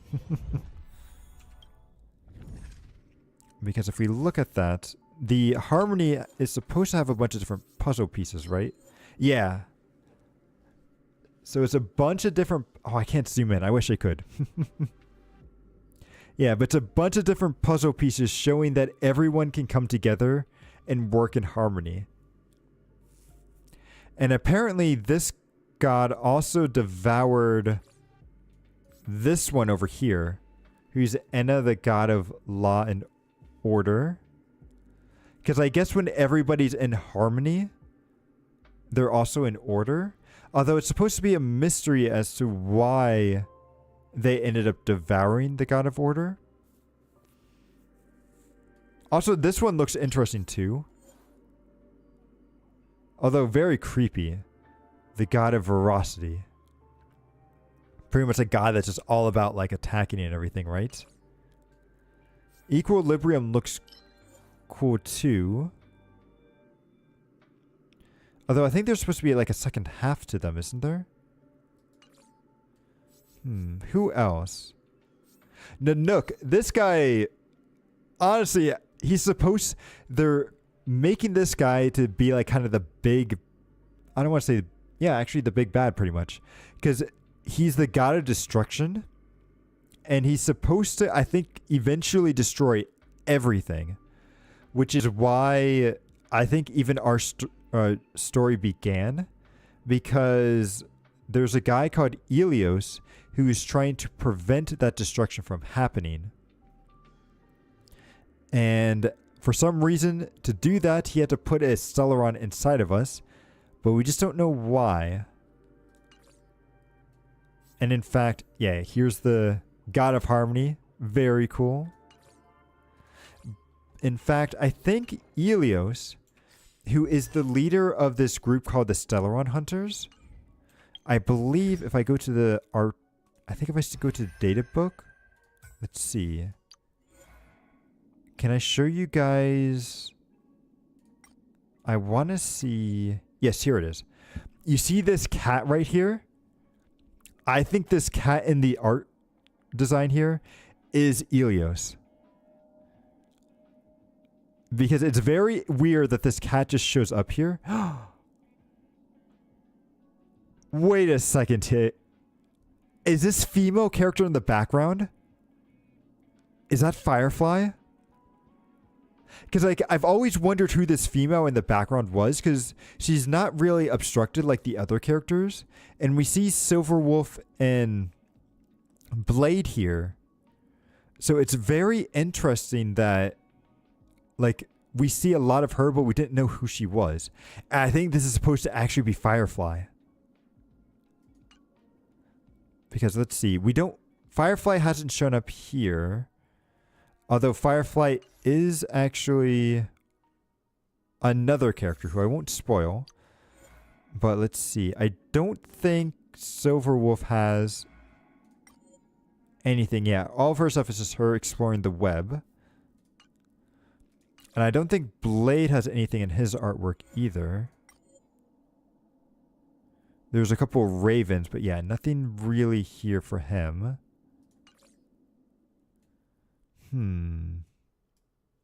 There are a couple of light cones that might have more of the Stellaron Hunters.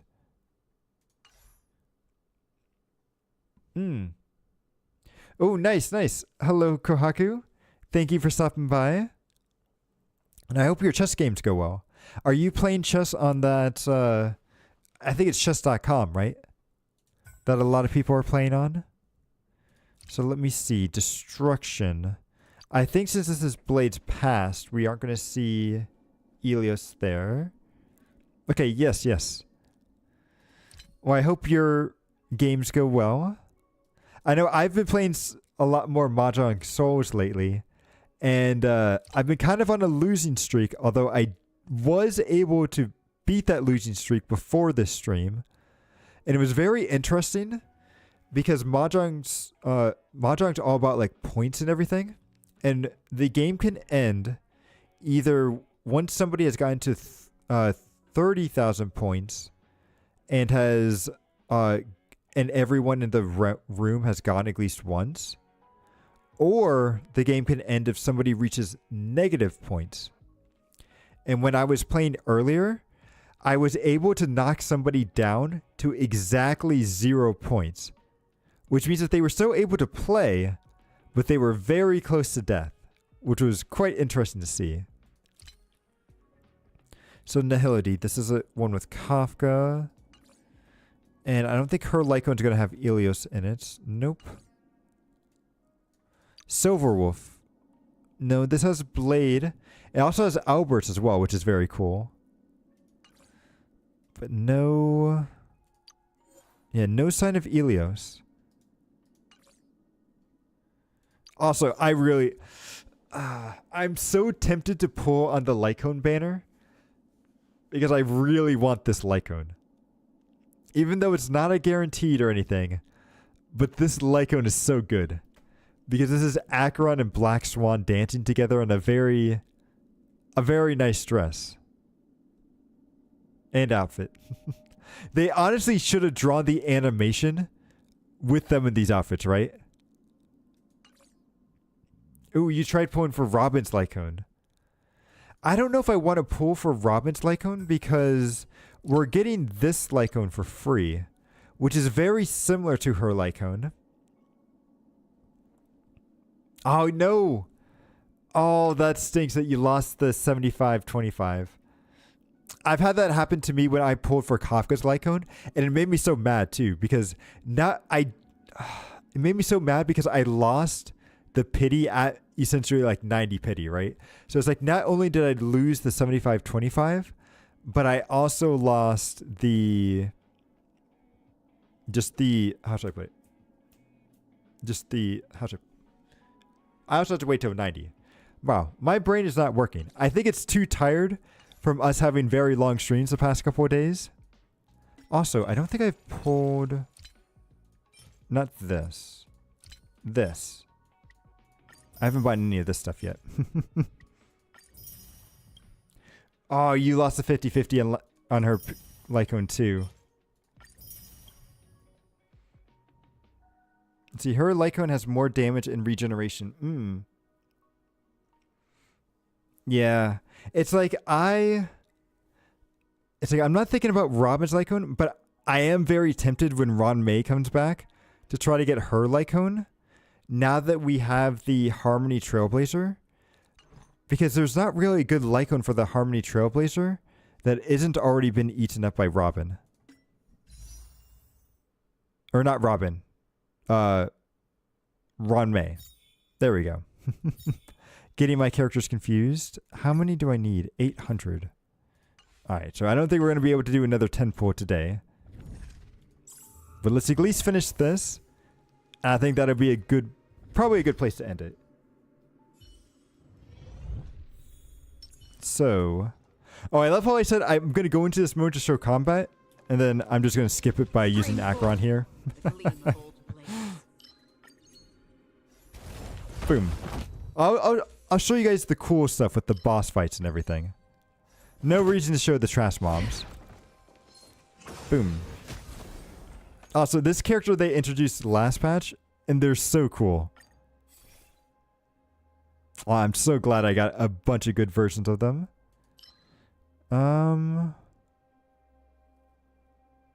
We could do this one. Restore a little bit of health. Oh, I think I might feel a sneeze coming along here. Yep. Excuse me? Okay, interesting. Only one sneeze that time. Usually I'm a multi-sneezer. Sneezing up to usually 2 to 3. I think 3 is usually where it goes to, but sometimes it's 2.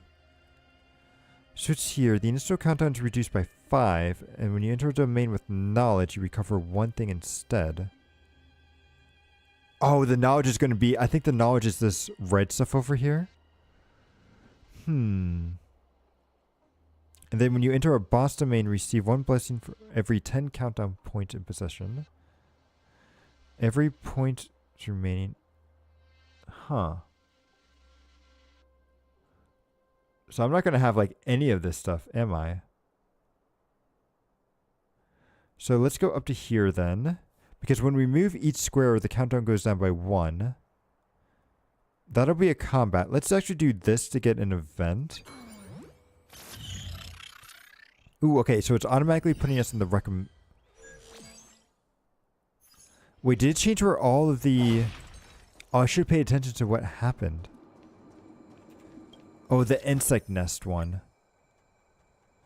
No, I think I'm going to leave. So in this event, I can get an item that helps me out. I forget what they're called. I always accidentally call them Cheerios, but they're Curios. Which honestly, I could really go for a Cheerio right now. Especially since we've been in Penacony. Because I grew up in Florida and I visited Disney a lot. And I remember always seeing like churros. Like they would always sell churros in Disney and honestly any amusement park that you would go to. And they're always so good. So I'm actually... And I haven't been to an amusement park in a long time. I should go back to one. Now that I'm not in Florida though, going to Disney would be quite expensive. So... Ooh, okay, so we have to evade this stuff. But maybe I can go somewhere else. Although I am planning on going to France over the summer. And as part of that, we're planning to go to the Disney version in France. Which that should be really fun. Let's pick this character. And it'll be interesting to see the differences between Florida and France.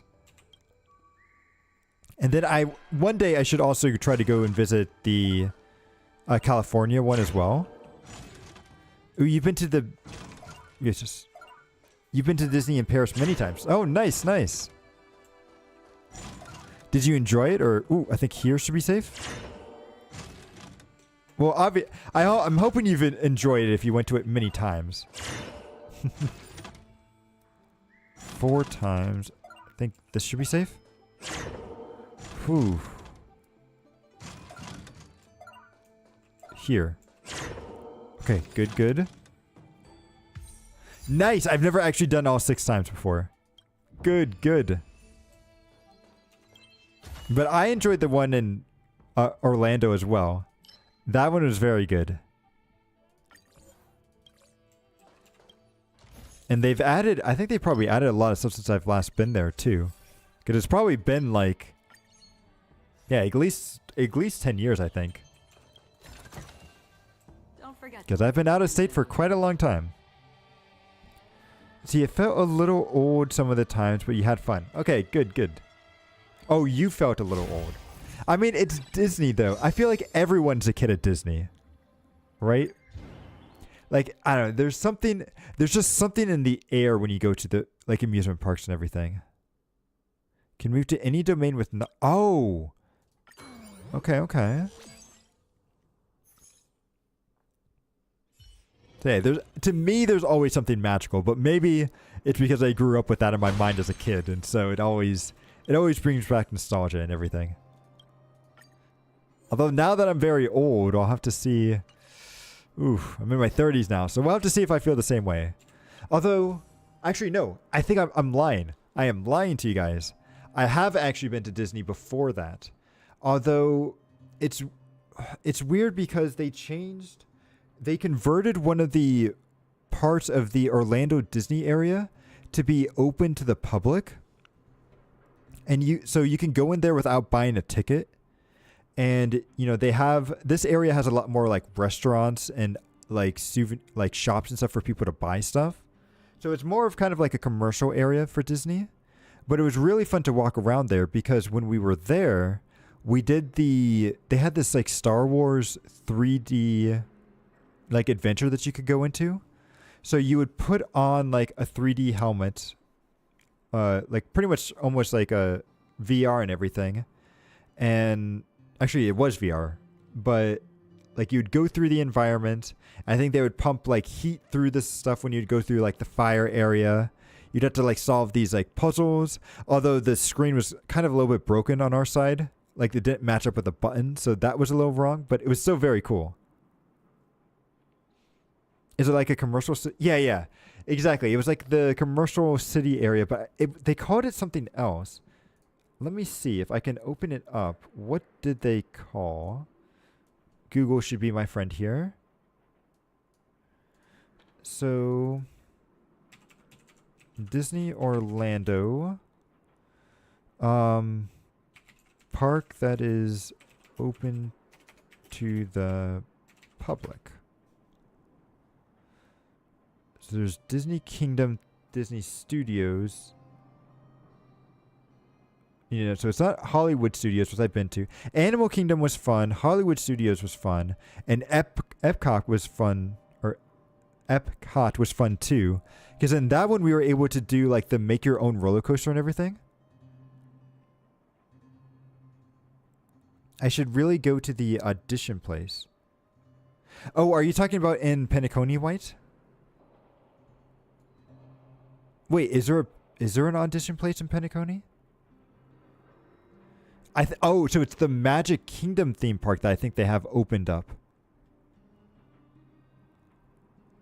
Magic Kingdom is the featuring classic Enchanted Hollywood. So is Magic Kingdom open? Or how about does Magic Kingdom... Sorry, I'm using Google. I'm not showing it at the moment. But does Magic Kingdom...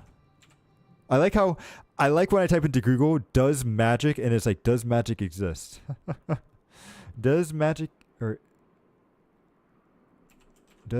Kingdom require a ticket? No valid admission for the Magic Kingdom. Tickets are not... Yeah. So they turned Magic Kingdom into an open area that has a lot more like shops and like restaurants and stuff in it. So that was the name of it. But it was very cool to see. So when you go to Disneyland in Paris, please ride my favorite ride there, the Star Wars Tour. It's a 3D Star Wars flight simulator. Okay. I'm going to mark it down on the list because we are going to have to figure out which areas and stuff we want to go to there. So I'm going to make a note of that. Star Tours. That actually sounds really unique. You know, I'm still kind of kicking us because when I was in California last, we thought about going to the Nintendo like theme park there. But it was very expensive, I think. And we just couldn't quite find a spot for it. And so I think instead we ended up doing an escape room, which was really fun. And so I'm glad we were able to do that. But it would have been cool to do, at least see the Disney, Nintendo World and everything. I've heard the food is terrible, but the experience would be cool. Let's see. What do we need? We'll buy this one. Oh, we could buy actually a lot of Erudition. Let's buy all these. Why not? Waste all of our cosmic fragments here. And get some bonuses. I honestly don't know which one's good, so I'm just going to randomly pick that one. And let's keep going. Because I need to get you guys to a boss so you can actually see what that is. Ooh. Nice. Oh, so we didn't make it back to 10. That's cool. Then what event... are they going to offer me here? Discard a blessing to obtain 1 to... You know what? Let's see. I'll discard this one. And we're probably going to get another Nihility back. Essentially, yep. Discard a Nihility for another Nihility. You see, when you went to Disneyland, you got a pass and they let you get onto rides. Oh, yeah, the Fast Pass, right? Like, I remember having to get those too. Although sometimes the Fast Pass wouldn't always be fast. Which would be a little disappointing. I'll go with this one, because the imaginary weakness at least will help out. Storms on the horizon. So, let's see. We'll activate our buffs here. So we'll do this, this, and that. Well, oh, yet a special fat. Okay. Yeah, because sometimes it's like, even the fast, at least in the Orlando one, like the fast pass line had a line as well. It was faster, or actually, yeah, it was faster, but it was still took a bit sometimes. Oh, yet a disability. Oh, okay. Gotcha. Don't move, okay? Well, you know what? Whatever to get you up in front of the line. And so long as you guys had a good time, too. That's all that matters. So let's see. Let's start adding in some buffs here. So we'll do Adventurine. Bust. You basically got to skip all the cues. Nice. That's very useful. So we'll do this. Beneath the silent waters lies an endless abyss. And I hope exploring was a lot of fun, or wasn't too bad either. But yeah, like, oh wait, I think I did too many debuffs there. Oh, that's fine. I bet. Because it's probably a very rare experience, right? But I hope you guys had a lot of fun there. Especially if you got to go through all the lines and everything ahead of time. Because let's see, what other fun rides did I like? You know, I really loved the Spider-Man ride. Which was a ride when you were going through... Oh, wait, no. Spider-Man's not Disney, though. Spider-Man's Universal. Let's see, on Disney, what did I like? I remember there was a Buzz Lightyear one that was a lot of fun. Oh, I am so upset, actually. So, there's a Spider-Man... Oh, okay. Oh, that's right. Spider-Man's a part of Disney because of Marvel now. Oh... Interesting, because over here, I think he's still technically a part of Universal. Oh, I'm going to have to check that out. Okay. Interesting. But anyway, I was going to say I'm upset, though, because one of my favorite rides was actually called Dueling Dragons, which is a ride where they put two carts essentially going back to back, or not back to back, but they start them at the same time, and your legs are free. Like, how should I put it? Your legs don't have a place to sit on. They're kind of like freeform, falling off the ride, and you're sitting in your chair. And what they do with these rides is that they have the two carts start at the same time, but they go on different paths of the ride. And throughout different sections of the ride, you would get very close to each other, almost to the point where your feet would almost like touch, it would feel like.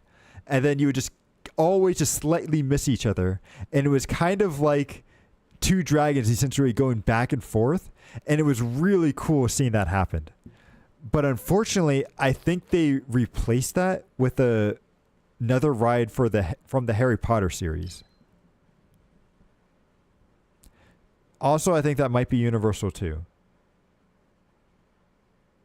I think I'm remembering a lot of Universal and not a lot of Disney. I think it's been a long time since I've been to Disney. Universal's a lot of fun if you ever get to go there.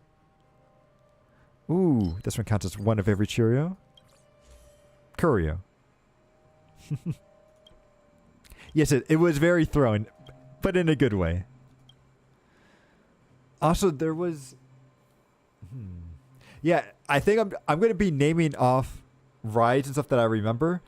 I do not remember... I feel like a lot of them are going to be from Universal instead of Disney. But, see, your wish your head can handle. Honestly, I think it took me a while to get some of the looping rides, but I did get used to it eventually. Because for the longest time, I could only do... I think it was in... Actually, SeaWorld. Was it the... Is there a Lost City of Atlantis? There was some sort of ride that they had at SeaWorld where you would go up, up, up, and then you would drop down at the very end. Let me see. Rides at SeaWorld. No, I don't want you to track my location, Google. Not the... Yeah, Journey to Atlantis. That's the one that I remember. Because it's a pretty nice ride for the most part with a couple of little turns and stuff. But then at the very end, you slowly go up this mountain. You go up it, you go up it, up it. And then they hold you at the very edge to where you can see that you're about to fall off. But they don't quite make you fall off just yet. And then they drop you. And it's like, as a little kid, it was very scary, but a lot of fun. And then at the very end, you also get soaked because you go down into a pool of water. But it was very cool.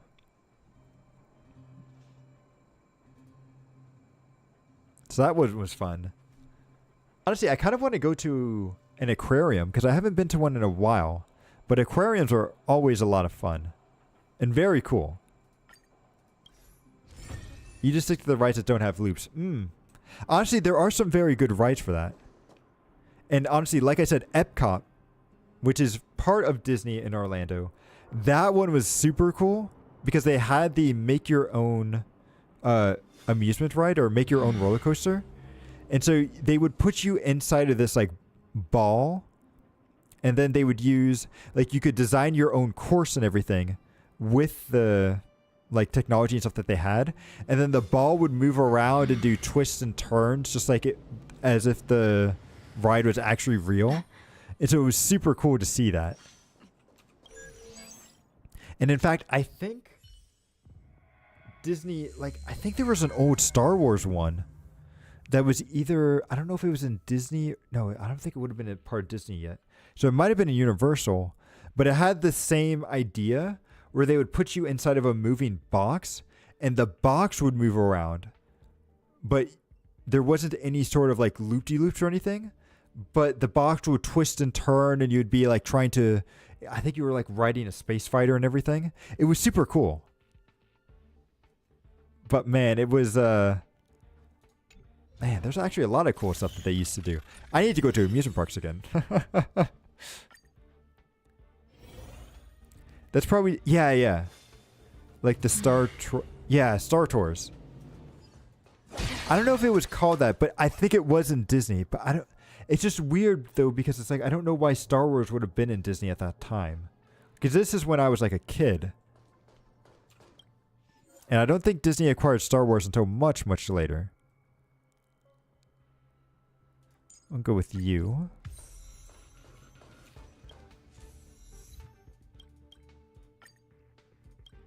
But man, this is bringing up quite a lot of memories.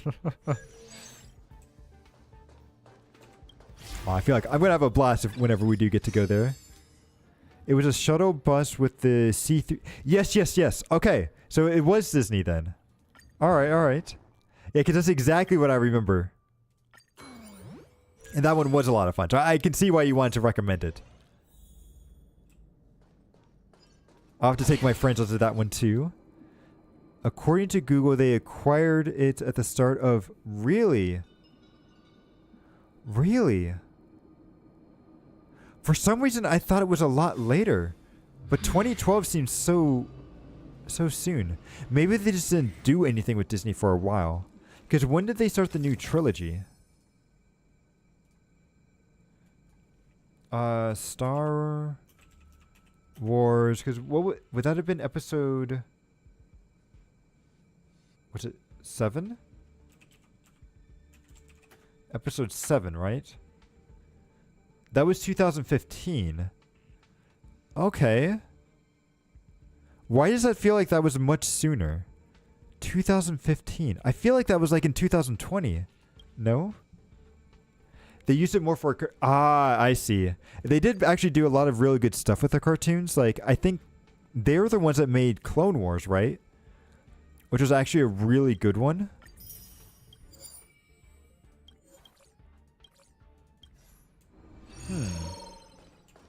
Interesting. Star Wars Rebels came out in 14. Oh, Clone Wars was pre-Disney. Okay, okay. I think I just remember it airing on one of the Disney stuff. Oh, so we can't go there yet, but we'll go here. Ooh, emergency. Okay, okay. Ah, they did the final series. Okay, okay. Well, it's good that they, like, wanted to finish it up, right? Because Disney can be very good with the stuff that they acquire. Although they can also be pretty bad, too. And to be honest, I have not been paying attention at all to Marvel lately. I haven't heard good things about their stuff.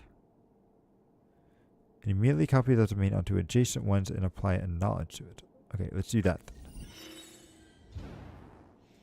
But I am hoping that we get some good Marvel movies coming up. Although I don't feel like Kane is the right villain. Or not Kane, Khan. No, it is Kane. No, it is Kane. Kane, the guy that's all about like time travel and everything. Clone Wars came out 2008. Really? Marvel fell... Yeah.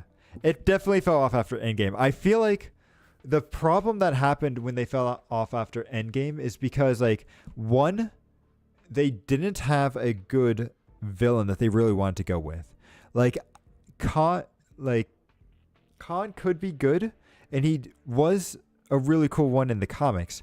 But again, you have to build him up, and you can't just, like, throw him in and expect people to automatically be invested in him like they did with Thanos. Kang. It is Kang then. I don't know why I'm saying Kong. Maybe because I've got Donkey Kong on the brain. But you're right, it is Kane. Yeah, Kang the Conqueror. But yes, he could have been a very cool one, but I don't know. I also feel like they really should have done a lot more movies and just let Marvel be Marvel for a little bit and not have any sort of massive superheroes. But let's see. We'll pick... We've already got Kafka. So can I go... We'll pick you. The issue with Kang is that they want you to feel like he's... Yeah, exactly. But they want you to... He's supposed to be the big villain, but he hasn't done anything yet. Also, I'm wondering if her skill... I can't tell if that's slowing down time or making it go faster. We're going to kind of cheat our way through this.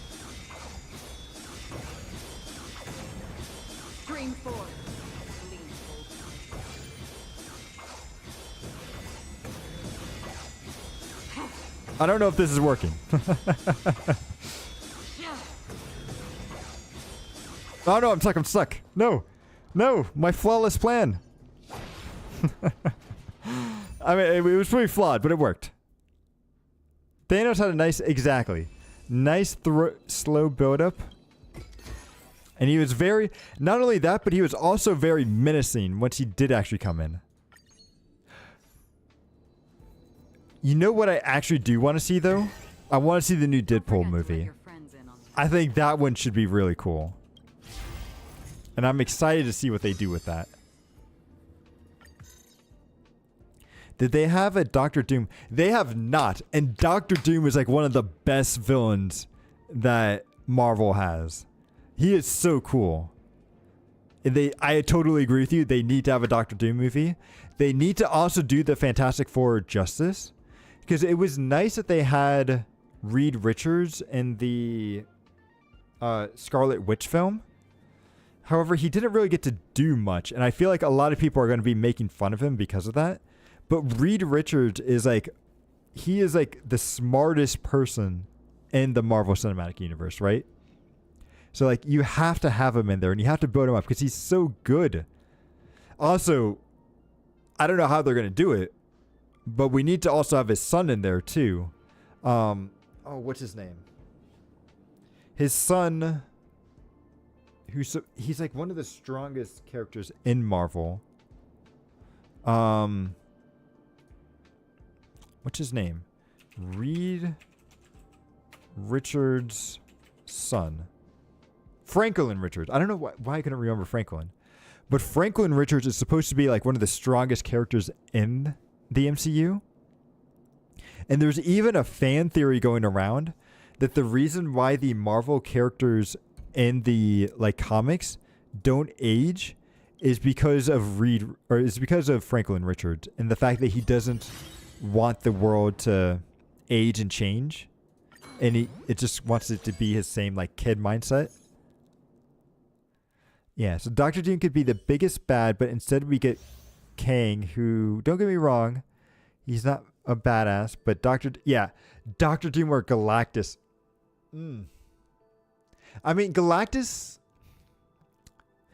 is an interesting one, isn't he?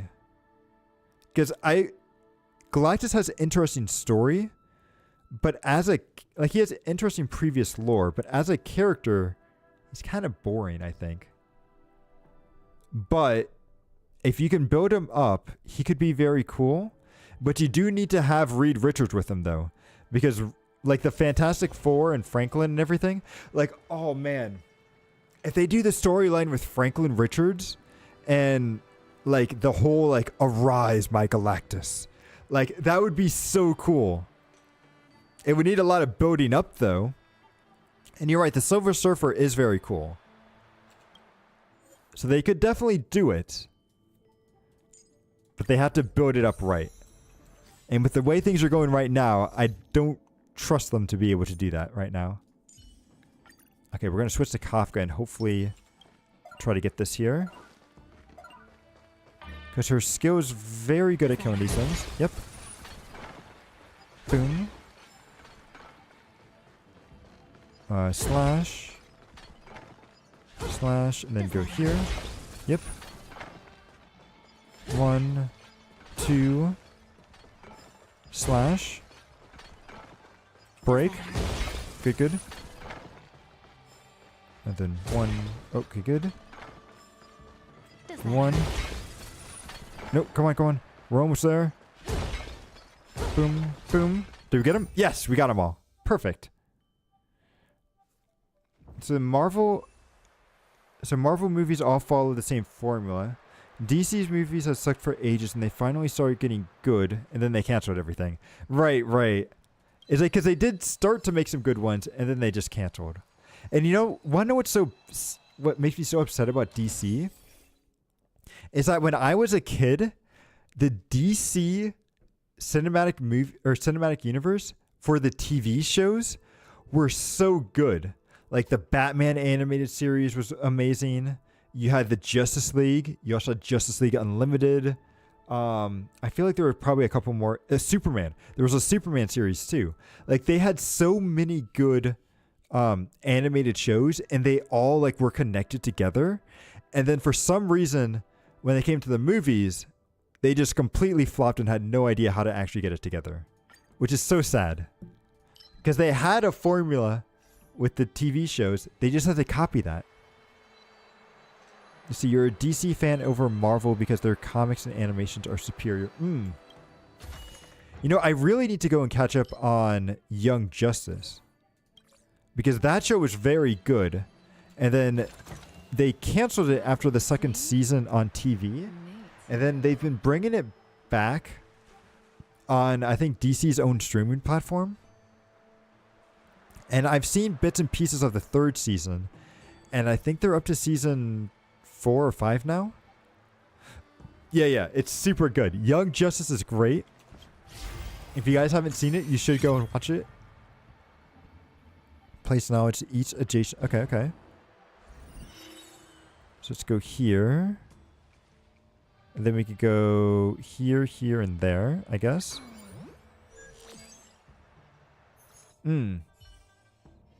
Yeah, I missed it too. I definitely need to catch up on that show. Because I feel like there's supposed to be one more season. But they just haven't done it yet, I think.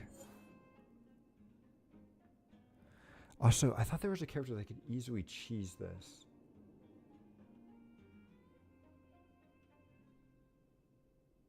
Oh, it might be Robin. Robin might be able to cheese these guys. And also Topaz, too. Dude, you had a huge crush on Artemis or whoever. Ooh. Yes, yes. Yeah, Artemis was very good. I felt so sad for her, too. Oh, that's it. I do not... Kid Flash. Kid Flash, by the way. I do not think he's dead. I know they keep... And it's so annoying, too, because... Like, they had this whole thing with Artemis finally getting over him, which is great. But they keep hinting at Kid Flash just not being dead. Like, there's so many cool hints and everything, and I'm just like, are you guys going to actually bring him back? Because I think he's stuck inside the Speed Force, personally. But they just keep hinting that he's not quite dead. But also, yeah, we're just like, we just don't know what to do with him. Boom. And it's so annoying because it's like, I want them to bring him back. But then also, I don't know how that's going to work with the stuff that they've built up recently. So, we'll have to wait and see. See, I'm glad these old shows aren't afraid. Yeah. Mm-hmm. And it's like, character deaths can be very important. Can be very impactful. They just have to be meaningful, right? You can't just kill a character just to kill a character. They have to. There has to be a meaning behind it.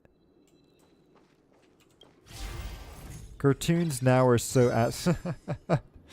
I mean, some of them are so very good.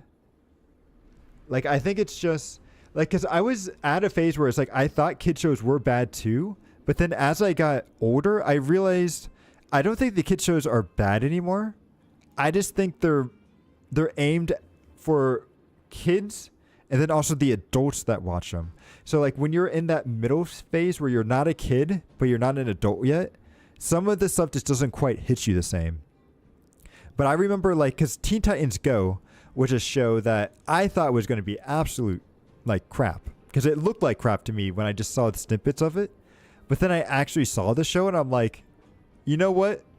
This is actually pretty good. It's not amazing, but it's so good. And it's enjoyable to watch.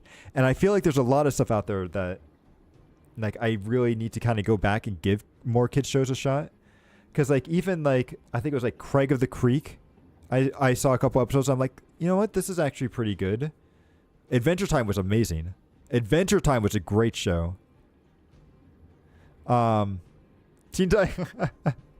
No, you say Teen Titans goes crap, but trust me, watch it in a couple of years and you'll probably think it's actually really good. But like, yeah, so Adventure Time, Craig of the Creek. I feel like there was another one too that I saw on Cartoon Network that was good. Can't remember.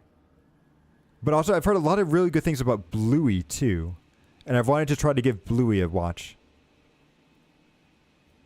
So I've got a lot of really cool shows to get out there. Also, Hazbin Hotel is really good. It's not a show that's aired on TV. It's on Amazon Prime. But I highly recommend that one. Because there's like 2 songs in every episode. And all their songs are amazing. Yes. Have you seen it, Ska? If you haven't, let me know. And because it's so good. I know Carol was trying to get everyone to watch that show as well. So she may have roped you into it as well. But it's so good. I actually want to rewatch it. I'm trying to talk some friends into it so that way I have an excuse to rewatch it again.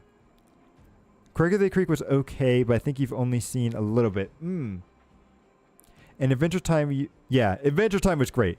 Have you seen, there was a recent show called Fiona and Cake, which was like it was a continuation of Adventure Time actually, and roped in the Fiona and Cake into the actual main storyline of Adventure Time.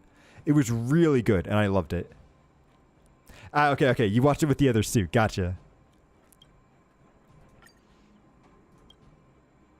No, I think this one's a trap. I think this event's a trap, so we're gonna skip it. Man, it was so good. Seeing as you're not based, or seeing as I'm not based on kids anymore, just a lot of days. Ooh, wait, a lot of kid shows just lack budget or depth. I feel like you say that. But I don't know. I feel like it's actually quite the opposite. I feel like kid shows have actually gotten a lot better now. Because like Steven Universe was really good too. Like what actually, are there any new kid shows that are out nowadays? New kid shows.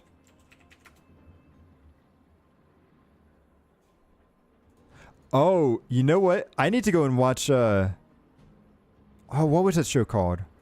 Something in Ladybug. Like the what was the Ladybug TV show? Because I only saw a couple episodes of that, but it looked really good. Ladybug and Cat Noir. Honestly, I think I just love TV shows and animation, so I could probably find the good in anything. Specifically, Teen Titans Go is off. Trust me, give it a couple years and I don't know if you've ever seen the original Teen Titans, but watch the original Teen Titans, give it a couple years, and then go back and watch Teen Titans Go, and you'll probably think it's actually like really good. So you love animated shows, but you value the quality of storytelling. I agree too, and I feel like storytelling is the most important thing that I care about. I don't really care about like unique stories. I just care about the way in which you tell the story. Like you can pretty much just tell me like Romeo and Juliet, but if you tell it in a very good way, I will appreciate that a lot more than if you try to come up with something unique and it's just really badly told. So now we're actually getting to some combat. The game is on. Wait, is this the first combat we've ever done? I think so. And it's going to die super quickly too, because I think we're kind of stacked right now. Oh, I forgot to change Kafka out for somebody else. That's okay though. Hide and seek. 1,000 faces in 1,000 Let's see. places. You're not saying we didn't also have shit. Yeah. I'm sure. Because let's see. Actually, one show that wasn't crap that is still probably one of my favorite shows of all time, but Avatar: The Last Airbender. Like I love that show. May as well kill 'em all. That was so good. Times never last. Time to say bye. Although the Legends of Korra was okay, but Avatar: The Last Airbender was great, and I think everybody should go and watch that if you haven't seen it.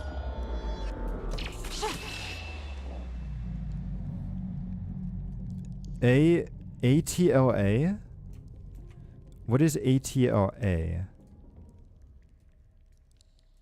Also, I love how the music just stops here. Oh, Avatar: The Last Air. Okay. I said it and I didn't even realize the acronym for it, because I've never referred to it as that. But yes, it was amazing. Dude, I love the end, like when they're going to that movie theater and they're recapping all of the events and everything, and they're just telling it in such a, it's a recap episode, but it's a recap episode done in like the best way possible, and I love it. Going all in. Tabs on me. Oh wow, these guys hit hard. Holy cow. I forgot we're in the simulated universe here and doing this. Another journey begins. Season 1 and 2 were fun, but Season 3 was the payoff. I still feel like they kind of rushed Season 3 a little bit, but it was still very enjoyable. That breathing sensation. And it's like, I know... I heard a lot of mixed stuff about the new Avatar: The Last Airbender like TV show that Netflix did. Like I heard it was good from some people, and I heard it was bad from others. Just like I'm not quite sure what to take on it. See, it's a kids show at the end of the day, but they're on a kids show budget. Honestly, I think they just wanted to make a very good TV show, right? But you're right, that definitely was on the kids show budget. Oh, you know what show was really good? I really enjoyed Static Shock when I was a kid as well. Like, there was Static Shock. Hey Arnold was really good. I need to go back and rewatch Hey Arnold. But that was a lot of fun too. It's your call. Kid show budgets, yeah. Ben 10 was also really good too. And I feel like the thing with kid shows as well is that a lot of times they're considered a success not based on what the fans think of the kid shows, but how well their merchandise does, right? Which kind of stinks. Because that means, like, I'm glad that shows like Gravity Falls was able to do super well, because that was a great show. See, at the end of the day, Attack on Titan was peaks. It was. Yeah, honestly, the original Ben 10 was good, and then Alien Force, like, I think that was the second one, right? When Ben 10 was like a teenager, that one was great. I thought that one was super good too. Well, let's go with this one.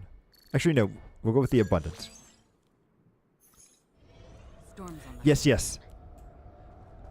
Dude, Gravity Falls was so fun too when you were first when they were first going through the showings and stuff, because you were trying to figure out, like, okay, what are all these secret messages and stuff that they're hiding in each episode?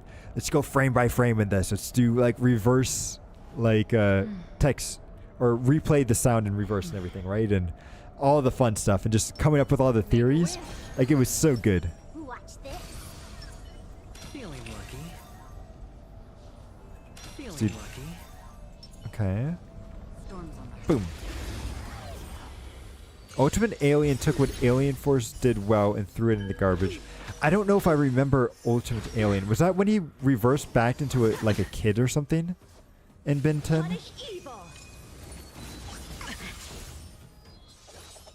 The game is on. No. He still is a teenager here. And then I guess maybe I don't remember Ultimate Alien. So you said Ben 10 Alien Force. I remember Alien Force. I don't know if I remember the Ultimate Alien stuff. Okay, I may not have actually seen that then, because I might have been when I started college and stuff. And holy cow, does this thing do a lot of damage. 10, 9, 1. Sparkle's not happy here. Everything after that. Okay. Man, one of these days I'm going to have to go back and rewatch all my old stuff. But there's so many like new animes and stuff that I have to catch up on as well. Because like I said, the reason why this stream actually started a little bit later is because I was watching Undead Unluck, which is very good. And we were just at this like part of the middle of a boss fight. And I'm like, okay, we can't stop here. We have to at least get to a safe break point here. But then we're also watching, like, I think I'm also watching, like, Shangri-La Frontier, which is very good. Everybody needs to go and watch Jellyfish Can't Swim at Night, because that's a very good one. I'm enjoying that so much. Am I pulling for Robin? I've already done some pulls for Robin, and unfortunately we haven't gotten her yet. So I'm going to have to save up some Jade, and maybe I'll be able to get her at the end of her banner. But I'm not feeling like pulling just yet. We've hardly any time left to say farewell. Yeah, be quiet. For Boot Hill I might, but I'll have to wait and see. Oh, you re-downloading it just for her and you got her. Nice. I'm glad you're able to get her. I weep for the departed. I hope you enjoy her music, because her music is great. Also, I'm not sure if I'm going to be able to beat this, because this guy's hitting very hard.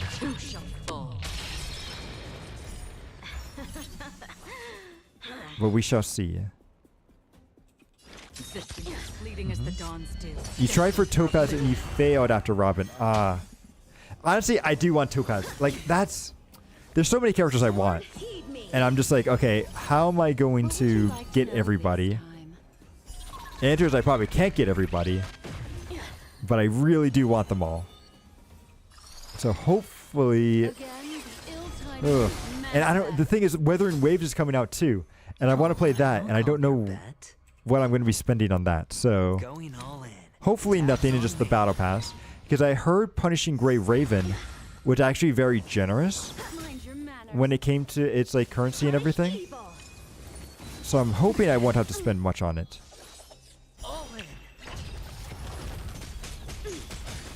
Why don't you stay and play? I should have put a healer in here because Acheron was low from the previous battle.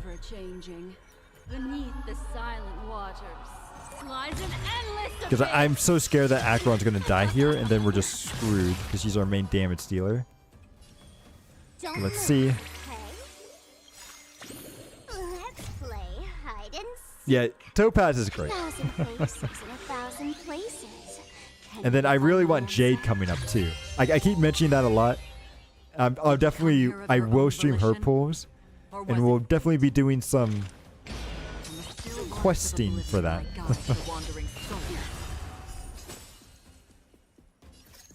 And then, let's see. I do...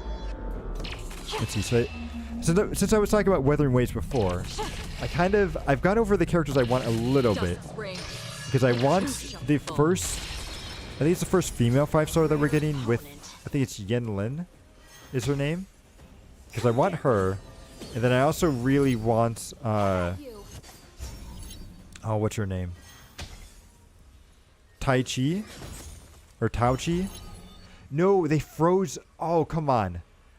They froze... Oh, I'm almost positive we're going to die here. I think we're just going to die here from this. But let's see. I'll do this. We try to get some dots going. Get this to shield everybody up. Yeah, Acheron is so dead.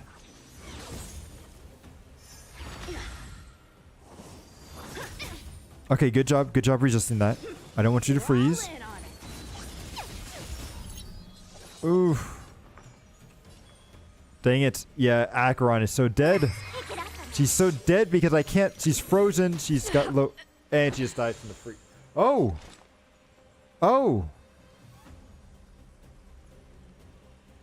Okay, what brought her back to life? What brought her back to life there? Okay, don't question it. Just respect it. Hope she doesn't die from... She's gonna die from AoE, isn't she? Okay. Fleeting as the dawn's dew, destined for oblivion. Oof. Okay, good. Attack Black Swan. That's fine if you attack Black Swan. No! Nah, dang it.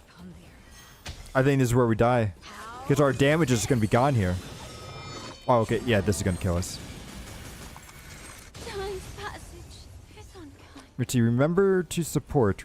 We recommend and fund Weathering Waves if you want. Yes, yes, yes. I would definitely be supporting Weathering Waves, I think. Although, I will wait until I actually play it, and if I enjoy it, then I'll support it. But so far, it does seem very good, so... Bust. Do you think I'll be able to kill with just these two characters left? I don't think I'm going to be able to. Oof. Yeah, I know, the 2 DPS are gone.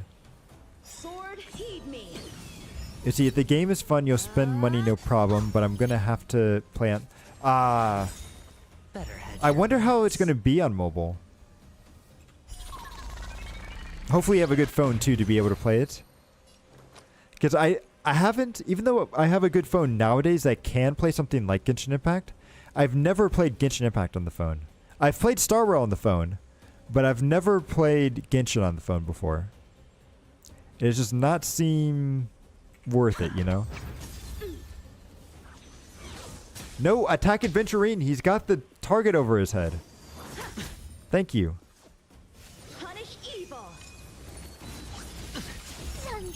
Okay, so now we just have Adventurine. So this is going to be... Yeah, he's gonna die soon, isn't he? And I don't think we can reset in... Yep, we can. I shouldn't have done the... Yeah, I shouldn't have done difficulty 4. Because I'm just not... I don't have enough bonuses unlocked to really get through this mode easily.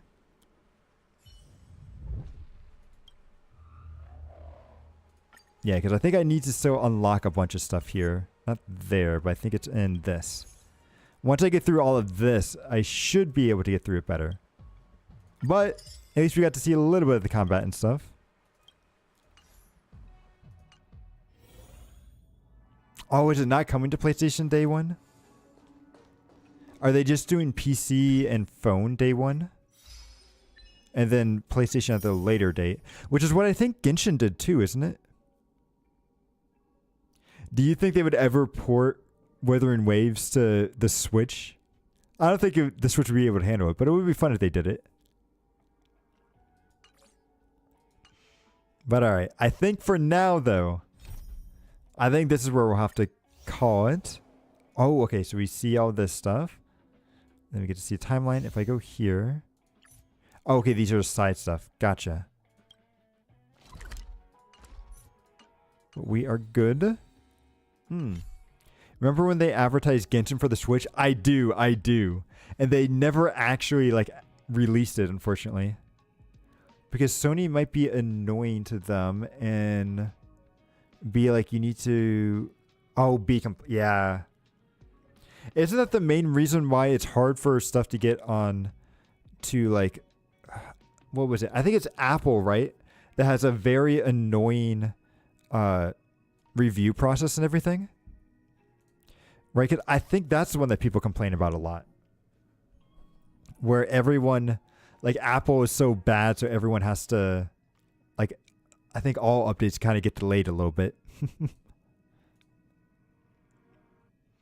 Apple takes a huge percent. Yeah, they do as well, which is why Epic wanted to create their own installer and everything, right, for phones, so that way they could completely bypass that, which is smart. And I don't know, have they ever finished that? I don't know if they won that, because they were actually suing Apple because of it, but I don't remember if they actually won it or not. But yeah, it'll be interesting to see. I really want to see the advertisement that Wuthering Waves is going to be doing, because we're at that 2-week mark, so we should be seeing a lot of advertisements. I haven't seen anything just yet, but we should. Also, I'm just remembering, did I send out a tweet today? I think I probably completely forgot. I did. That's all right. I'm glad you guys were so able to make it here anyway. Let's see. So Google lost the lawsuit to Epic for monopolization. Apple won, but was forced to turn down their cut. Interesting.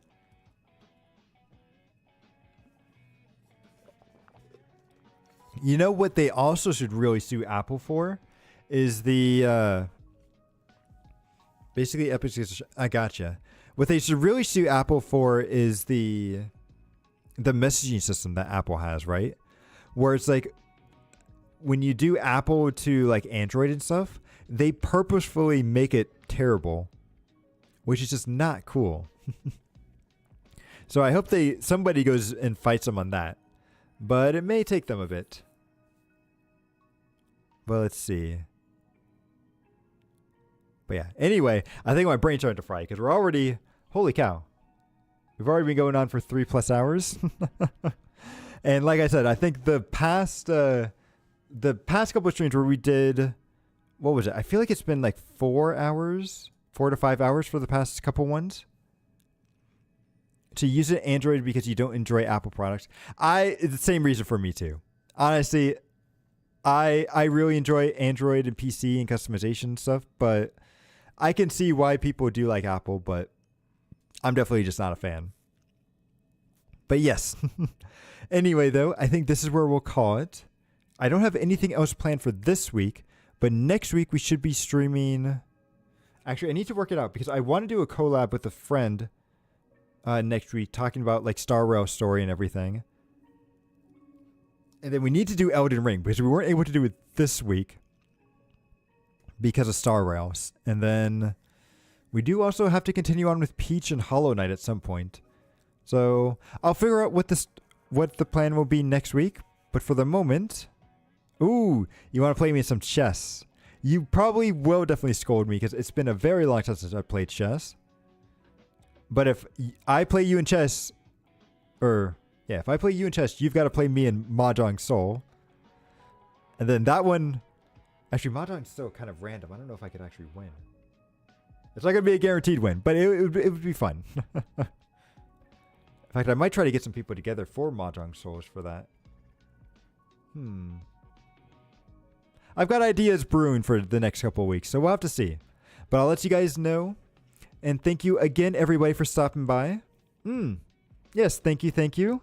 And I hope to see y'all again in the sequel. Later.